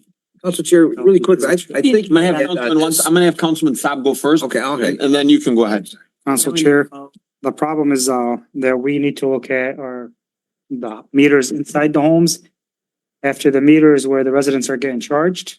So the pipes and infrastructure, I understand it's old, but it does not answer the question, the meters that are being read at home. And second question is that, director here, maybe you would have this. Do you know any time when our equipment was ever calibrated, certified? These readers that they go out and read with? Hey, Where, if by any chance, I know you came out one day, helped me out with a no worries. meter. I just wanted to provide just some observations and kind of logical perspective coming into this situation in this city in the last 2 months. And so I tried to do just some basic math because this city over the course of however many years has been going on, I feel like decisions have been made that have slowly gotten the water department out of where it needs to be. So like this city in particular is reading meters in like 30 years ago time. So we literally have meter readers going out, plugging into homes, and it's taking a lot of time. It's delaying the whole process. It's a difficult decision when I bring up individual accounts and try to assess the situation where we're at and how we got here and how we got to the point where we're getting a lot of high bills that nobody wants to pay high water bills. They just want to make sure they're accurate, they're billed timely, the equipment is up to date, we're able to read it accurately. That's what everybody wants to see, even from the department. I take no offense to council or council chair saying we need to look into this and figure out why some of these things happen. From my initial perspective though, and I'm glad that working with city engineer Dib and Neptune and Ferguson who produced the meters, that we're finally getting to a point where this city is going to upgrade a large scale meter change out so that we're able to accurately read them. We're not spending, I kind of did the math. So we have 3 meter readers currently, 23,000 roughly accounts. If you add it all the way down, in order to get efficient reads, you're looking at each individual reader getting 24 reads per hour. And if we have to go to individual houses to expect if they're working, that's if they're working a full 8 hours, 40 hours a week, which is not the case if you have somebody off or somebody sick or somebody on vacation or lunch breaks. So just the basic math of getting effective reads in this city has declined over the course of however many years prior to me being here, prior to a lot of us being in the seats that we're in. But as we move forward and we start to get more accurate reads, I think it's going to help be able to get out timely bills, because this, in my opinion, coming into this middle of August and seeing some of these high bills, it's inexcusable for the city to somehow miss a billing cycle. If in the charter we're supposed to bill out every 60 days, somehow miss a billing cycle. And I can somewhat understand why it happened. If we have turnover at the top, we have employees either off for summer vacation, things get backed up. We're getting complaints already that we're trying to handle as an employee in the front line. We miss a billing cycle. So now we're sending out bills that are for double the amount of time during high usage times. And we have a list that the comptroller was able to send me of 80 pages of estimated meters that over the years have either stopped working. The reader box on the outside of the house has stopped working, but the meter still works. So if you actually got a visual read, you can get an actual read. There's a lot of instances where over the course of time, we haven't been staffed enough to have somebody come out, repair meters effectively to get into a program. Hey, 1 or 2 cycles go by as an estimated read. We use the last accurate reads and actual reads that we got, find the averages, estimate based on that, and we make sure that we get out to repair and change out a meter effectively within a cycle or 2. So at least in my opinion, I like having the interest in water. This is why I got into this field, is I like having the interest in water meters and like, how can we make them accurate, bring them down, make sure that we're getting fair rates from Great Lakes Water Authority and not kind of getting the short end of the stick from Great Lakes Water Authority, who sets the rate from the city. Because obviously the city is paying a water bill every month, just like every resident is. And if those aren't accurate, then we have discrepancies in water loss. But I don't take any offense to us looking into this and saying, as a council, as a city, as a department, as residents, everybody just wants it to be accurate and timely bills to go out. And I feel like we can get there, but over the course of time, we've spoken offline and we have discussions, and we're going to continue to try to be clear and have discussions. As for individual accounts or as a big scale as to why some of these bills get to where they're at, when we look at each individual account, and I welcome you guys to kind of bring some of these addresses, so either the comptroller, me, you guys, we can discuss and figure out what's going on with a particular account. Because if we have 80 pages, I couldn't add up the actual number, it was just in pages of addresses that have had estimated accounts within the last year. Right? Meter doesn't work. We can't get a read on it. We're not staffed with a meter reader currently. How do we get to the point where this is why a large scale meter change out is going to help, where we can start to address all these estimated ones and make sure everybody's getting accurate, timely bills. So I don't know. That's a little bit of my expertise, my foresight or vision for the fact that we can get a handle on this. I don't think it's out of the ordinary.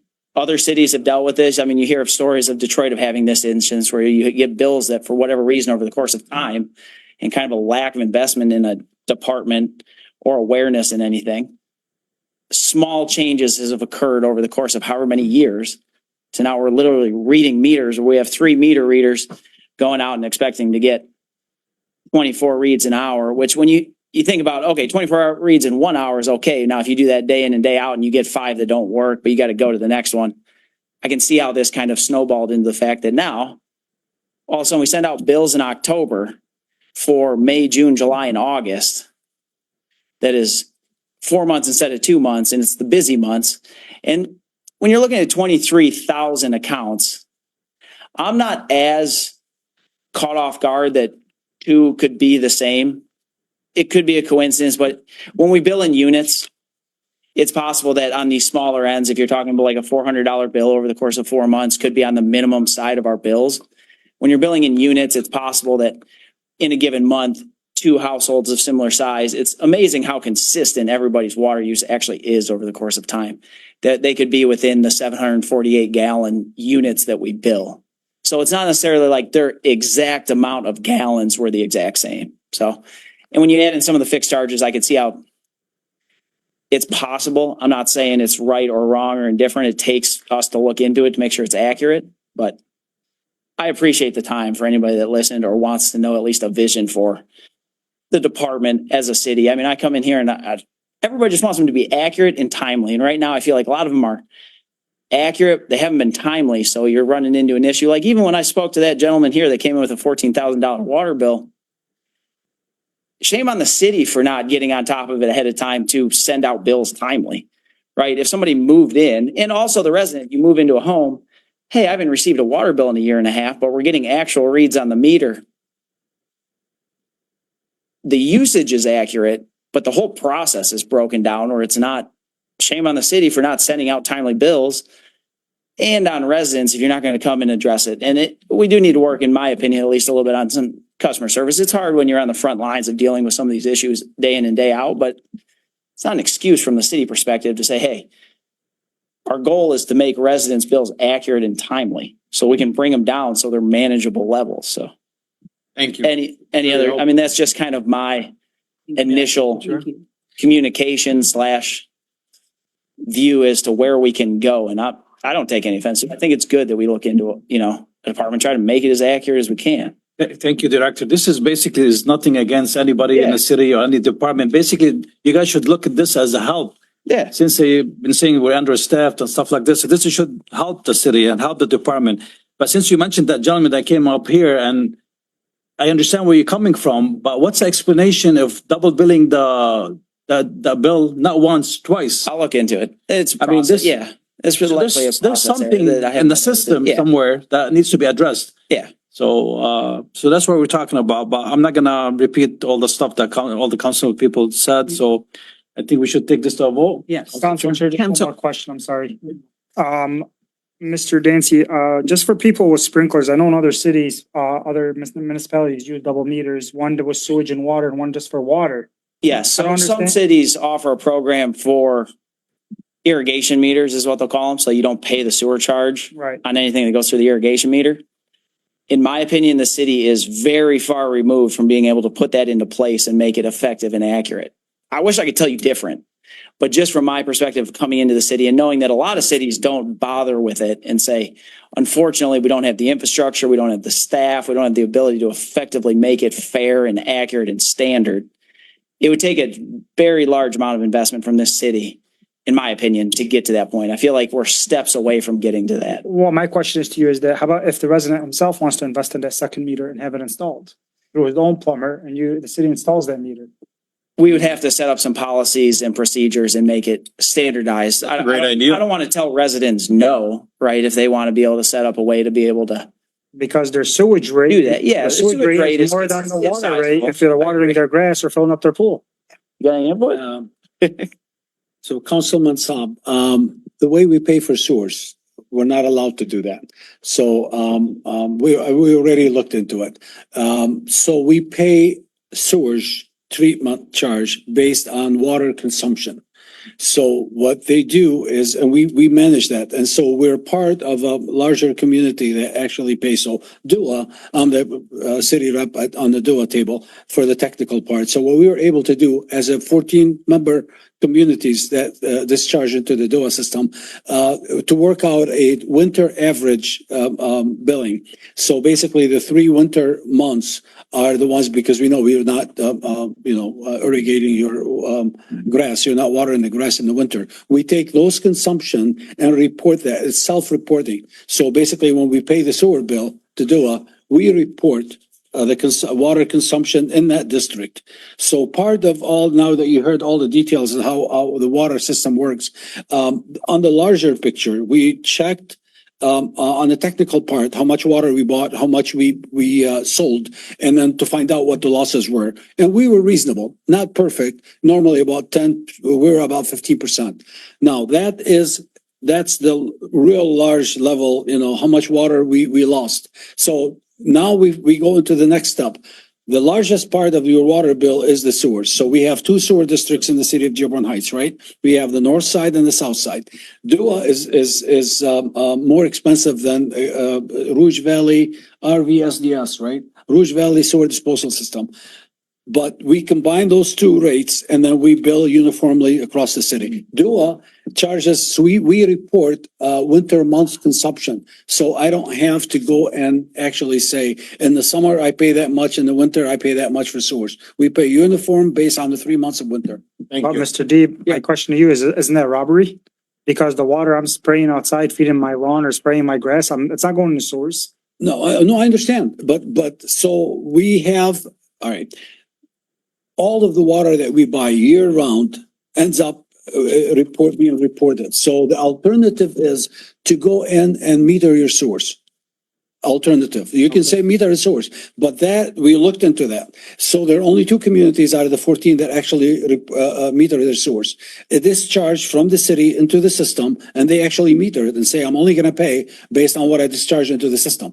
However, those communities are right next to the river, so it was easy. Or on top, like, Romulus, upstream. So there's only one pipe discharge. When we looked at Dearborn Heights, for that Dua district, I have 4 primary coming from Dearborn and Taylor and then coming out. So I have to meter mine and deduct what's coming upstream.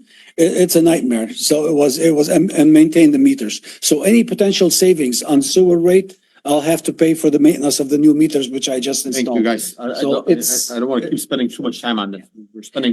And now we're getting way off of what this actual resolution is. Thank you. Chair, I have 4 words. Yeah. Please itemize water bills. Yes. Okay. And so I actually I want to, Let's do that.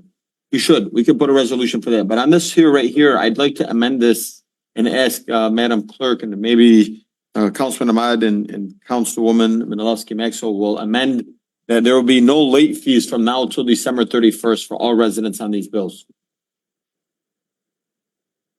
And I only say this, because 4 months, people are outraged by this. Holidays are coming around the corner. Let's give I know we did this last year for our residents. Let's give them another break and say from now to December 31st, you can pay this bill without a late fee. And I'd also like to have this published on our city website. There? Amend it. I'll second it. Okay, I'd like to amend this motion to add, be it to resolve that no late penalty fee till this, is that good? December Madam President? 31st. December 31st. That's what we did last year? Yeah, Yeah, you Or did. did we push it to first. January? December 31st. You had it right December for New Year's Eve. You know, I have to go back. No late fee till December 31st, December 31st, 2024. Through December 31st. Yep. Council Chair, I have one more question for Council Chair Pro Tem. Investigator within, what was the time frame? I didn't put no time. Yeah. So then We want to be able to hear from. different- Investigator, period, as outlined. Thank you. No wonder I didn't hear it. Motion amended by Councilman Ahmad, seconded by Councilwoman Menalowski Maxwell. Any other discussion? Good Hearing- idea. Huh? A good idea. Thank you. And I think the, new DPW director agreed with us, which is Yep. great. Thank you.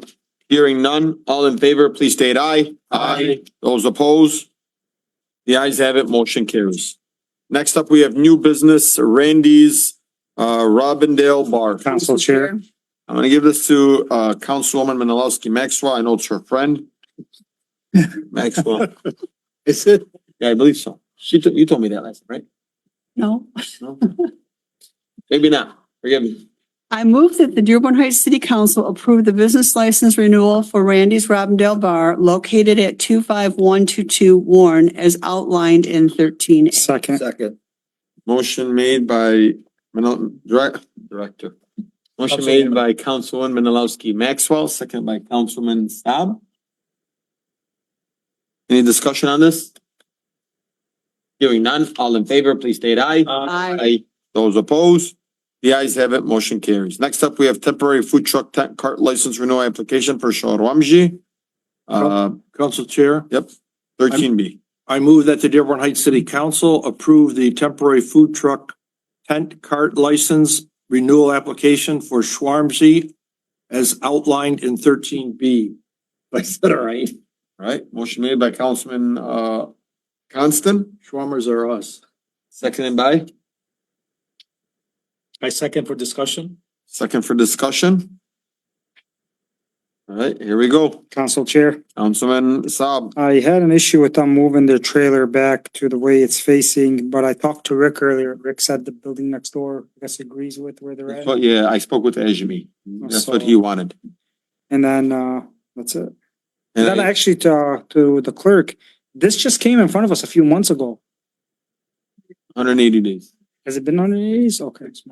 Also, I spoke with, when I saw this was being here added, I spoke with, the attorneys next door who was initially having an issue with it. They said they've been a lot cleaner. They've been cleaning up. They're actually like scrubbing with soap. He said, I've never seen that before, but, I was glad to hear that. Neighbors are able to accommodate for each other and, they said that they eat it. Any other discussion? Hearing none. All in favor, please state aye. Aye. Those opposed? The ayes have it, motion carries. Next up, we have members of the public. We got comments from council members. Council Chair, Councilman Saab. just a few things I wanna, talk about, the war that's going on in the Middle East. I don't know if everybody's been watching the actual news. It's devastating. Yesterday, we lost a family of 12 in our city of Bitch Bab in Lebanon, the Bazzi family. They were all murdered for absolutely no reason, by American-made weapons. God rest their souls. I also wanna talk about, I emailed the mayor about 10 days ago regarding his logos. He took his logos off his car for the city. This is a resolution the mayor put forward on his own a few years back. I guess the mayor puts, it's a city ordinance that he put, and he supported, and I just wanna know why they removed off his cars and he has not responded back to my emails. And as you can tell, he's never at his, the city council meetings. It's Halloween coming up. Please be careful when you're driving. Watch out for kids crossing. I know some of our neighborhoods are really dark. We're working with DT to get more lighting in our streets and school zones. Just be careful out there. And then, Madam Treasurer, I'm gonna be putting a resolution forward to divest with any investments we have with the state of Israel at the next meeting. Sure. So Public Act 20 presents to us that we cannot invest in anything that's outside or foreign, outside the United States.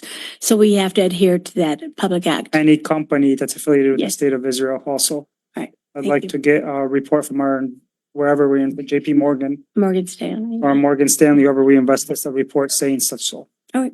Thank you. Thank you, guys. Councilman, anybody else? Any other council members? Council Chair? Yep, Councilman Wenzel. Thank you. I had the, I guess, pleasure of, attending the memorial service for Joey Smith, his second anniversary of his death, last week. And, thank everyone for coming out there, showed up. Thank Katie Smith, his mother, and, Margaret King, everyone that was involved with it. And we were talking during the service that even though that they're painting all these crosswalks, they're not doing anything out of the normal. That's what's required to do by the city. Good job. And to this very date, nothing has been done physically. Maybe some stuff done on paper, but it's been 2 years since Joey's death. And there has nothing physically been done. No signs put up. No, I mean, I'm not aware of any plans. I'm sure there's some kind of plans going on, but 2 years? I mean, and the only time we talk about this stuff is a 2-year anniversary or someone else getting hurt or something. And I think it's a bunch of BS that 2 years and nothing's been done. And it only comes up once in a while. This should be topical every meeting. And this is not just about Joey Smith. This is about all of our children and all of us that live in the city of Dearborn Heights, our public safety. And we should have a spot on our agenda for our commissions to report. I'm sure that they'd like to come to us and tell us what they're doing or what they need done, all of our commissions. But to have, 2 years without nothing getting done physically, that's unheard of. I can't believe it. And Katie Smith is outraged over this and rightfully so. I mean, we're still waiting for our crosswalk on Beach Daily. I mean, that's been like how many years, 10 years or something, whatever. It's like the water meters. Yeah. So, I mean, this is, it's a shame that, we have to I have to bring this up. But I mean, we were sitting on that intersection on Hardy in Annapolis. And I had my truck parked about 80 feet away from the intersection. And there's a street light in the intersection. I was in the dark. I was playing music and we had a PA system. This is right real close. And people that were just 30, 40 feet away were in the dark. These streetlights that we paid good money for, or, I don't know how we paid for them. We're DT. I'm sure we're paying for them somehow. Obviously we are. These are not the type of streetlights we need. I mean, there's certain streetlights in the city where they're domed. There's like a dome on them and they really project out. These new streetlights we got just shine straight down. And you walk around any neighborhood and you look, I can see a little bit of the light, but it doesn't pan out any. I think we got ripped off on these new streetlights that we have. But anyway, that's, I want to say it's a shame that nothing has been physically done. I hope there's a lot of stuff on paper somewhere and we're just ready to go at it real soon because it'd make a lot of people happy. Thank you. Anyone? Councilman Constant? Just like to echo the comments of Councilman Hassan Saab. I noticed someone made the comment that amongst other things, Israel is carpet bombing southern Lebanon, Beirut neighborhoods. A lot of Lebanese Americans are here, forced to come here as refugees years ago, and now we see the situation and worse happening and civilians being killed. So let's all do what we can to speak out to our elected officials and demand that this be stopped. And also to the comment of the gentleman who was here earlier about the problems with drag racing. I mean, it just gotten out of control. I was driving off of Telegraph onto Ford Road the other day and two people were racing and they went down the chute together and they were blocking the traffic and these were souped up expensive cars. So the more we can do to patrol and ticket these people and impound those cars would be great. And yes, let's everyone watch their driving, especially it's getting darker earlier. Kids going to and coming from school and also our trick-or-treaters. Thank you. Thank you. I'll go next here quickly and briefly. My daughter Medina, crazy to believe, turns 1 year old on October 27th. She's been beyond precious. I mean, I realize when you have a son at home, it's like a bobcat. You drop them at home, they destroy everything. You have a daughter, she's so nice and she's so sweet. And I want to hug her. And I look at my son and he's destroying everything. And I'm looking at my wife and I said, I wish God would give me 5 more daughters. But really, she No. We don't get to be teenagers. Yeah, she's turning 1 and she's absolutely stunning and beautiful and amazing. And I love her dearly. Also, Halloween is coming around. I can tell you for being in my parents' neighborhood off in northern Dearborn Heights, around Councilman Saab's area, Councilman Ahmad's area, my mom's area, gets very, very, very congested. I think I had this conversation with our police chief as well. Be aware, it's going to be really, really, it's dark, kind of like Councilman Wenzel said. A lot of people are going to be trick-or-treating. Please be cautious, be careful. If you're in the area of Wilson, John Daly, Dover, that area, please be careful. I mean, I think it took me 10 minutes to go down Wilson because so many people were running back and forth. And I just kept telling my wife, oh my God, someone run somebody over. I'm going to be the one councilman that goes to jail because he ended up running somebody over. It was chaotic. And so I was driving so slow. Just be very, very cautious when you guys are driving and please go out, have fun. Hopefully the weather will hold up. I also want to recognize Angela. I'm not going to say her last name because I'm going to butcher it, but Veganarius or something like that. I'm not even going to say it. Angela, my favorite redhead. This woman goes around every single week and finds different places in the city and cleans up blight. And then she finds the blight that's happening, reaches out to me, and I reach out to either Rick or our ordinance officers or whomever I need to reach out to. But it's not like something she's doing for, 1 or 2 times and she's like, hey, I gave up. Been doing this for like 4, 5, 6, 7. That's why she's at city council meeting. And she hasn't stopped. Every single week, she's picking up garbage bags and garbage bags and garbage bags of debris. It's not her job. And Peter, Nancy, who used to attend the meetings here with her. But these are residents, and I'm sure there are many more that are doing this. It's unfair. What I'm saying is that maybe we need to push out a campaign of saying no more littering in Dearborn Heights. Let's all clean up around this community. And so it minimizes and we all able to enjoy the beauty in this community. And then, but we also have to start with our residents. It really does. It starts with those at home. We can blame ordinance all day. And I'm sure they play a role because, that's their job. But it also sits with those who are at home. And then lastly, elections are coming around the corner. I know things are very, very heated, and I'm not going to take the thunder of our clerk, but I want you guys to keep in mind that our clerk's office is going to be extremely busy from now to November 5th. They have early voting. They have so much going on over there. I asked the administration, I asked those at home, please be patient with them, be patient with the staff that are sitting inside the clerk's department. And in this election right here, we know it's going to be a really crazy election. And I know there are a lot of people that are facing the challenges of this war and do not want to take part in this election. But I want you to know you have to be a voting block. And Dearborn Heights has always been a strong voting block. And if you cannot get yourself to vote at the top, that's okay. Get yourself to vote for school board. Get yourself to vote for your congressional district. Get your vote for your state representative or your county commissioner, because that's all on the ballot this year. But all I ask is that, spread the message. The voting is still extremely important. That's just my message. And then I hope everybody else here has an amazing day. Any other council members? Move it to announcements. Thank you, Council Chair, Honorable Body. You're right. Two weeks from now, hopefully we have our chairs and co-chairs coming back here to City Hall with the results, because it'll be over. Early voting starts this Saturday. Does it? But do you get a rush for elections? But do you get my election? I'm so tired right now. I know. What do you want to know? I know, but you don't get like that burst of excitement on election day? Oh, yeah. Yeah. We're here what time, George? Before 6. And yeah. We do. So Mondays are bad. Every day's bad right now as far as busy. We're busy. But anyway, early voting starts on this Saturday, October 26th. It'll be at the Canfield Community Center, 1801 North Beach Daily, from 8:30 to 4:30, 9 days in a row through November 3rd.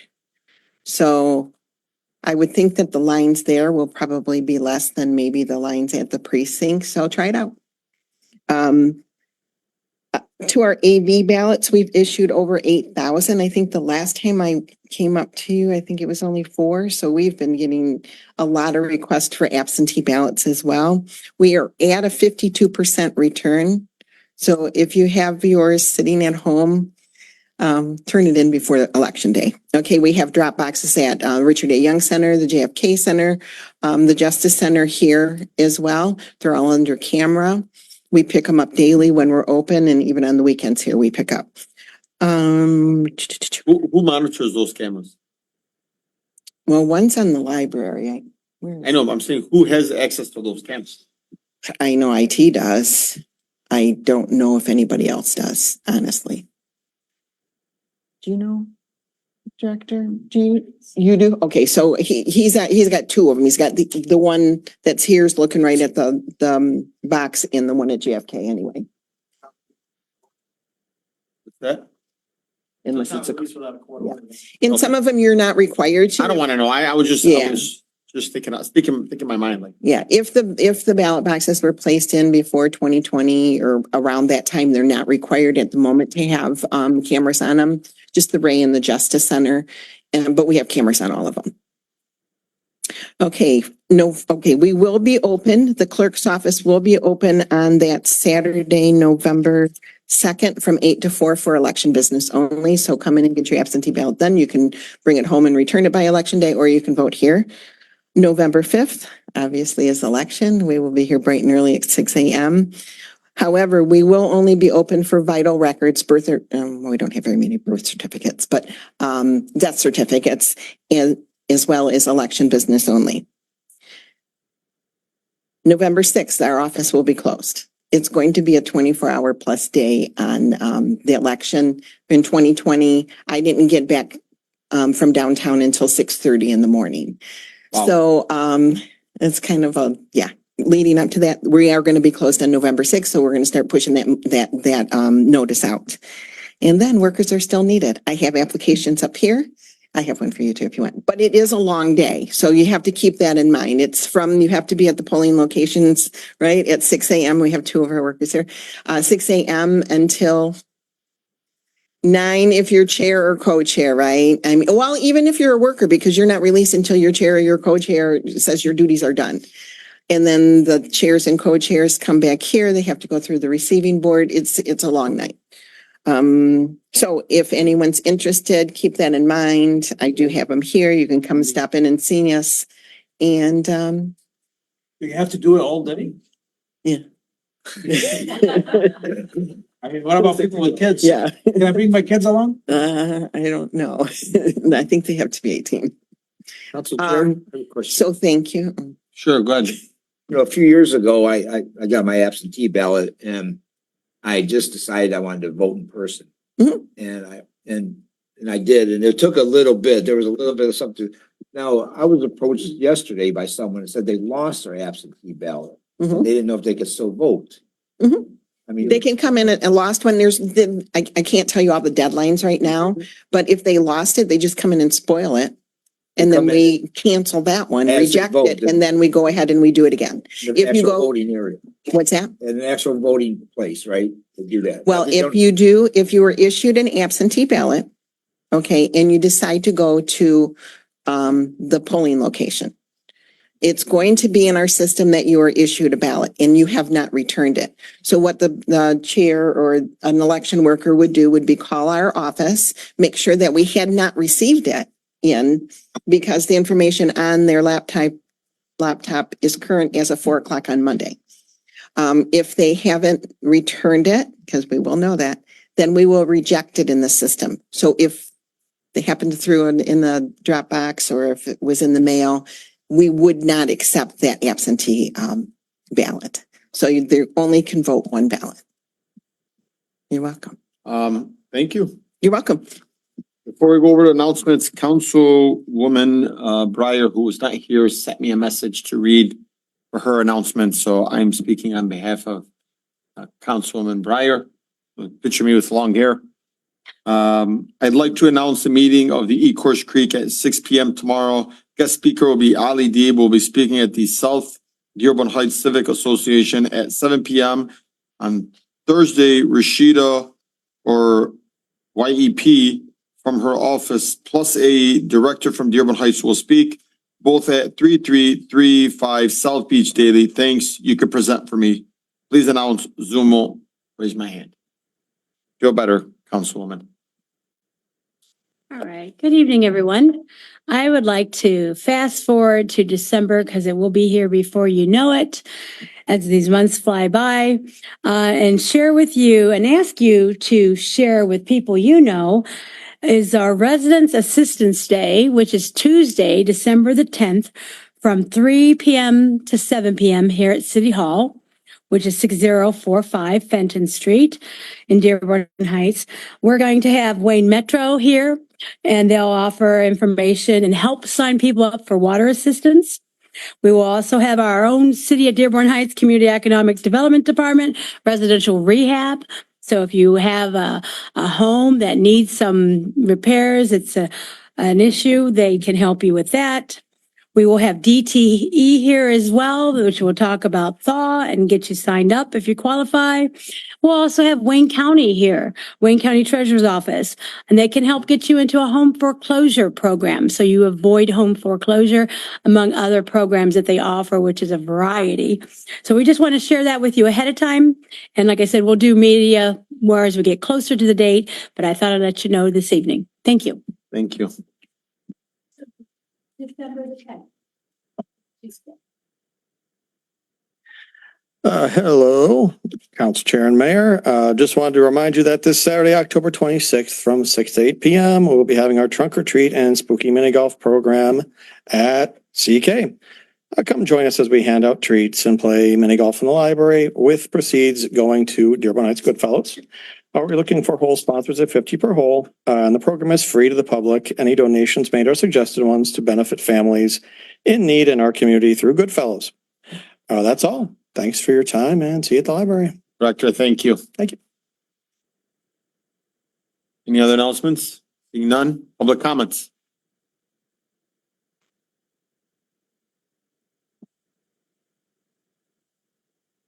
Right, you got 3 minutes. Please state your name, the city you reside in, the street that you live on.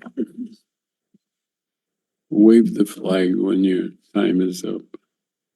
My name is Ned Piggin. I live on Rosetta Street. I thought I was doing something over the holidays. Usually when the city's closed, I hear the saws going off in my neighborhood. Wants to make me cry. Usually the city office is closed. Over the Labor Day weekend, it was really, I thought, I called the cops. That's a giant tree that used to be a $10,000 fine. You had to replace the diameter with it in the tree fund. I end up calling Frank. Frank told me those days are gone. This city council changed even that ordinance that I thought wasn't worth the paper it was written on, and I offered many suggestions when I was a council person. It seems though it's an open holiday. They can cut down anything they want, whenever they want, and how many they want. I guess you want to turn Military Hills into Dockstader Street with all those big houses and no trees on it. Well, I think that whoever made the resolution for that change in our tree ordinance should make the resolution to take the name of Arbor City off of this place and change it to Gypsy City, because they're going to cut down every tree there is here. The idea that you can move in and the real estate agents can say, you don't like that 4-foot diameter, beautiful oak tree. I couldn't believe it in my neighborhood with a 50-foot diameter of ground cover. I wish I could have taken that ground cover home. What's the purpose? What's the need of that? So stop calling yourself an Arbor City. You're not an Arbor City. You're a Gypsy City. You allow people to cut every damn tree down. I live in a maple and oak forest. I got 30 trees on my property. They're chopping them down all around me. You think that's a benefit to the city? It's no benefit to you. People that don't like, they should go to Northfield Township someplace. You ever see those subdivisions where big houses all next to each other with roofs and not a tree in sight? Change that Arbor City. You are not an Arbor City. Whoever made that motion better make the motion. Change that. Get rid of Arbor City here. It doesn't belong here at all. I'm sorry. Thank you very much, sir. But the ordinance, do you remember? Do we have, I mean, nobody can cut any tree they want. They need to get a permit, correct? Councilman, I don't know if you remember that one. Yeah, you can cut down, you gotta get a permit, but you can basically cut down any tree you want. But you're supposed to, Even on city property, yeah. but you're supposed to plant something instead. Yeah, I mean, it doesn't, like Ned said, I mean, you can cut down a 500-year-old oak tree and replace it with a 4-inch diameter, 10-foot tall tree. And then you pay into a fund somewhere. But trees, they have some of this advantage. I mean, tree covers, it lowers your ground temperature by 7 degrees. They block the wind during windstorms. We have all these branches being blown off and knocking power lines down. Trees reduce the wind. I mean, cutting down trees, I've always been against it, and I voted no on anything that had to do with cutting down Thank trees. you, Councilman. Yeah. Any more comments from public? Okay, Madam Clerk, moving to Zoom.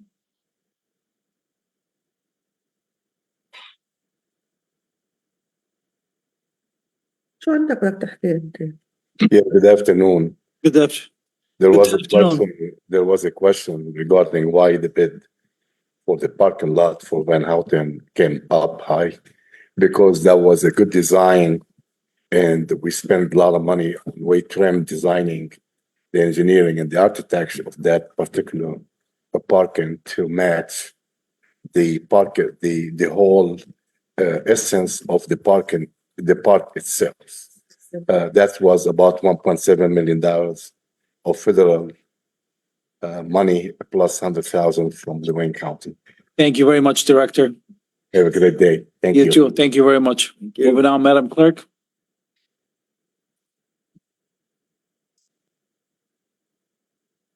Please state your name and the street you live on and the city.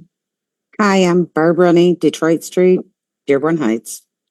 I just want to give kudos to Lynn and everyone in the clerk's office, including Dana, Sally, Georgianne, Kathy, and Bonnie. I just started working the elections in the back, helping with the absentee voters about a month ago. Everyone really took me under their wing. If the public only knew how much goes into this with checking names and counting ballots and double checking everything, I really think everyone in the clerk's office deserves a big round of applause. It's just amazing, plus the classes. And I love y'all. Thank you very much. Thank you. Thank you. Any other, Madam Clerk? Motion to adjourn? Second. Second, motion made by Councilwoman Menalowski Maxwell, seconded by Councilman Constant. All in favor, please say aye. Aye. Those opposed? The ayes have it, motion carried.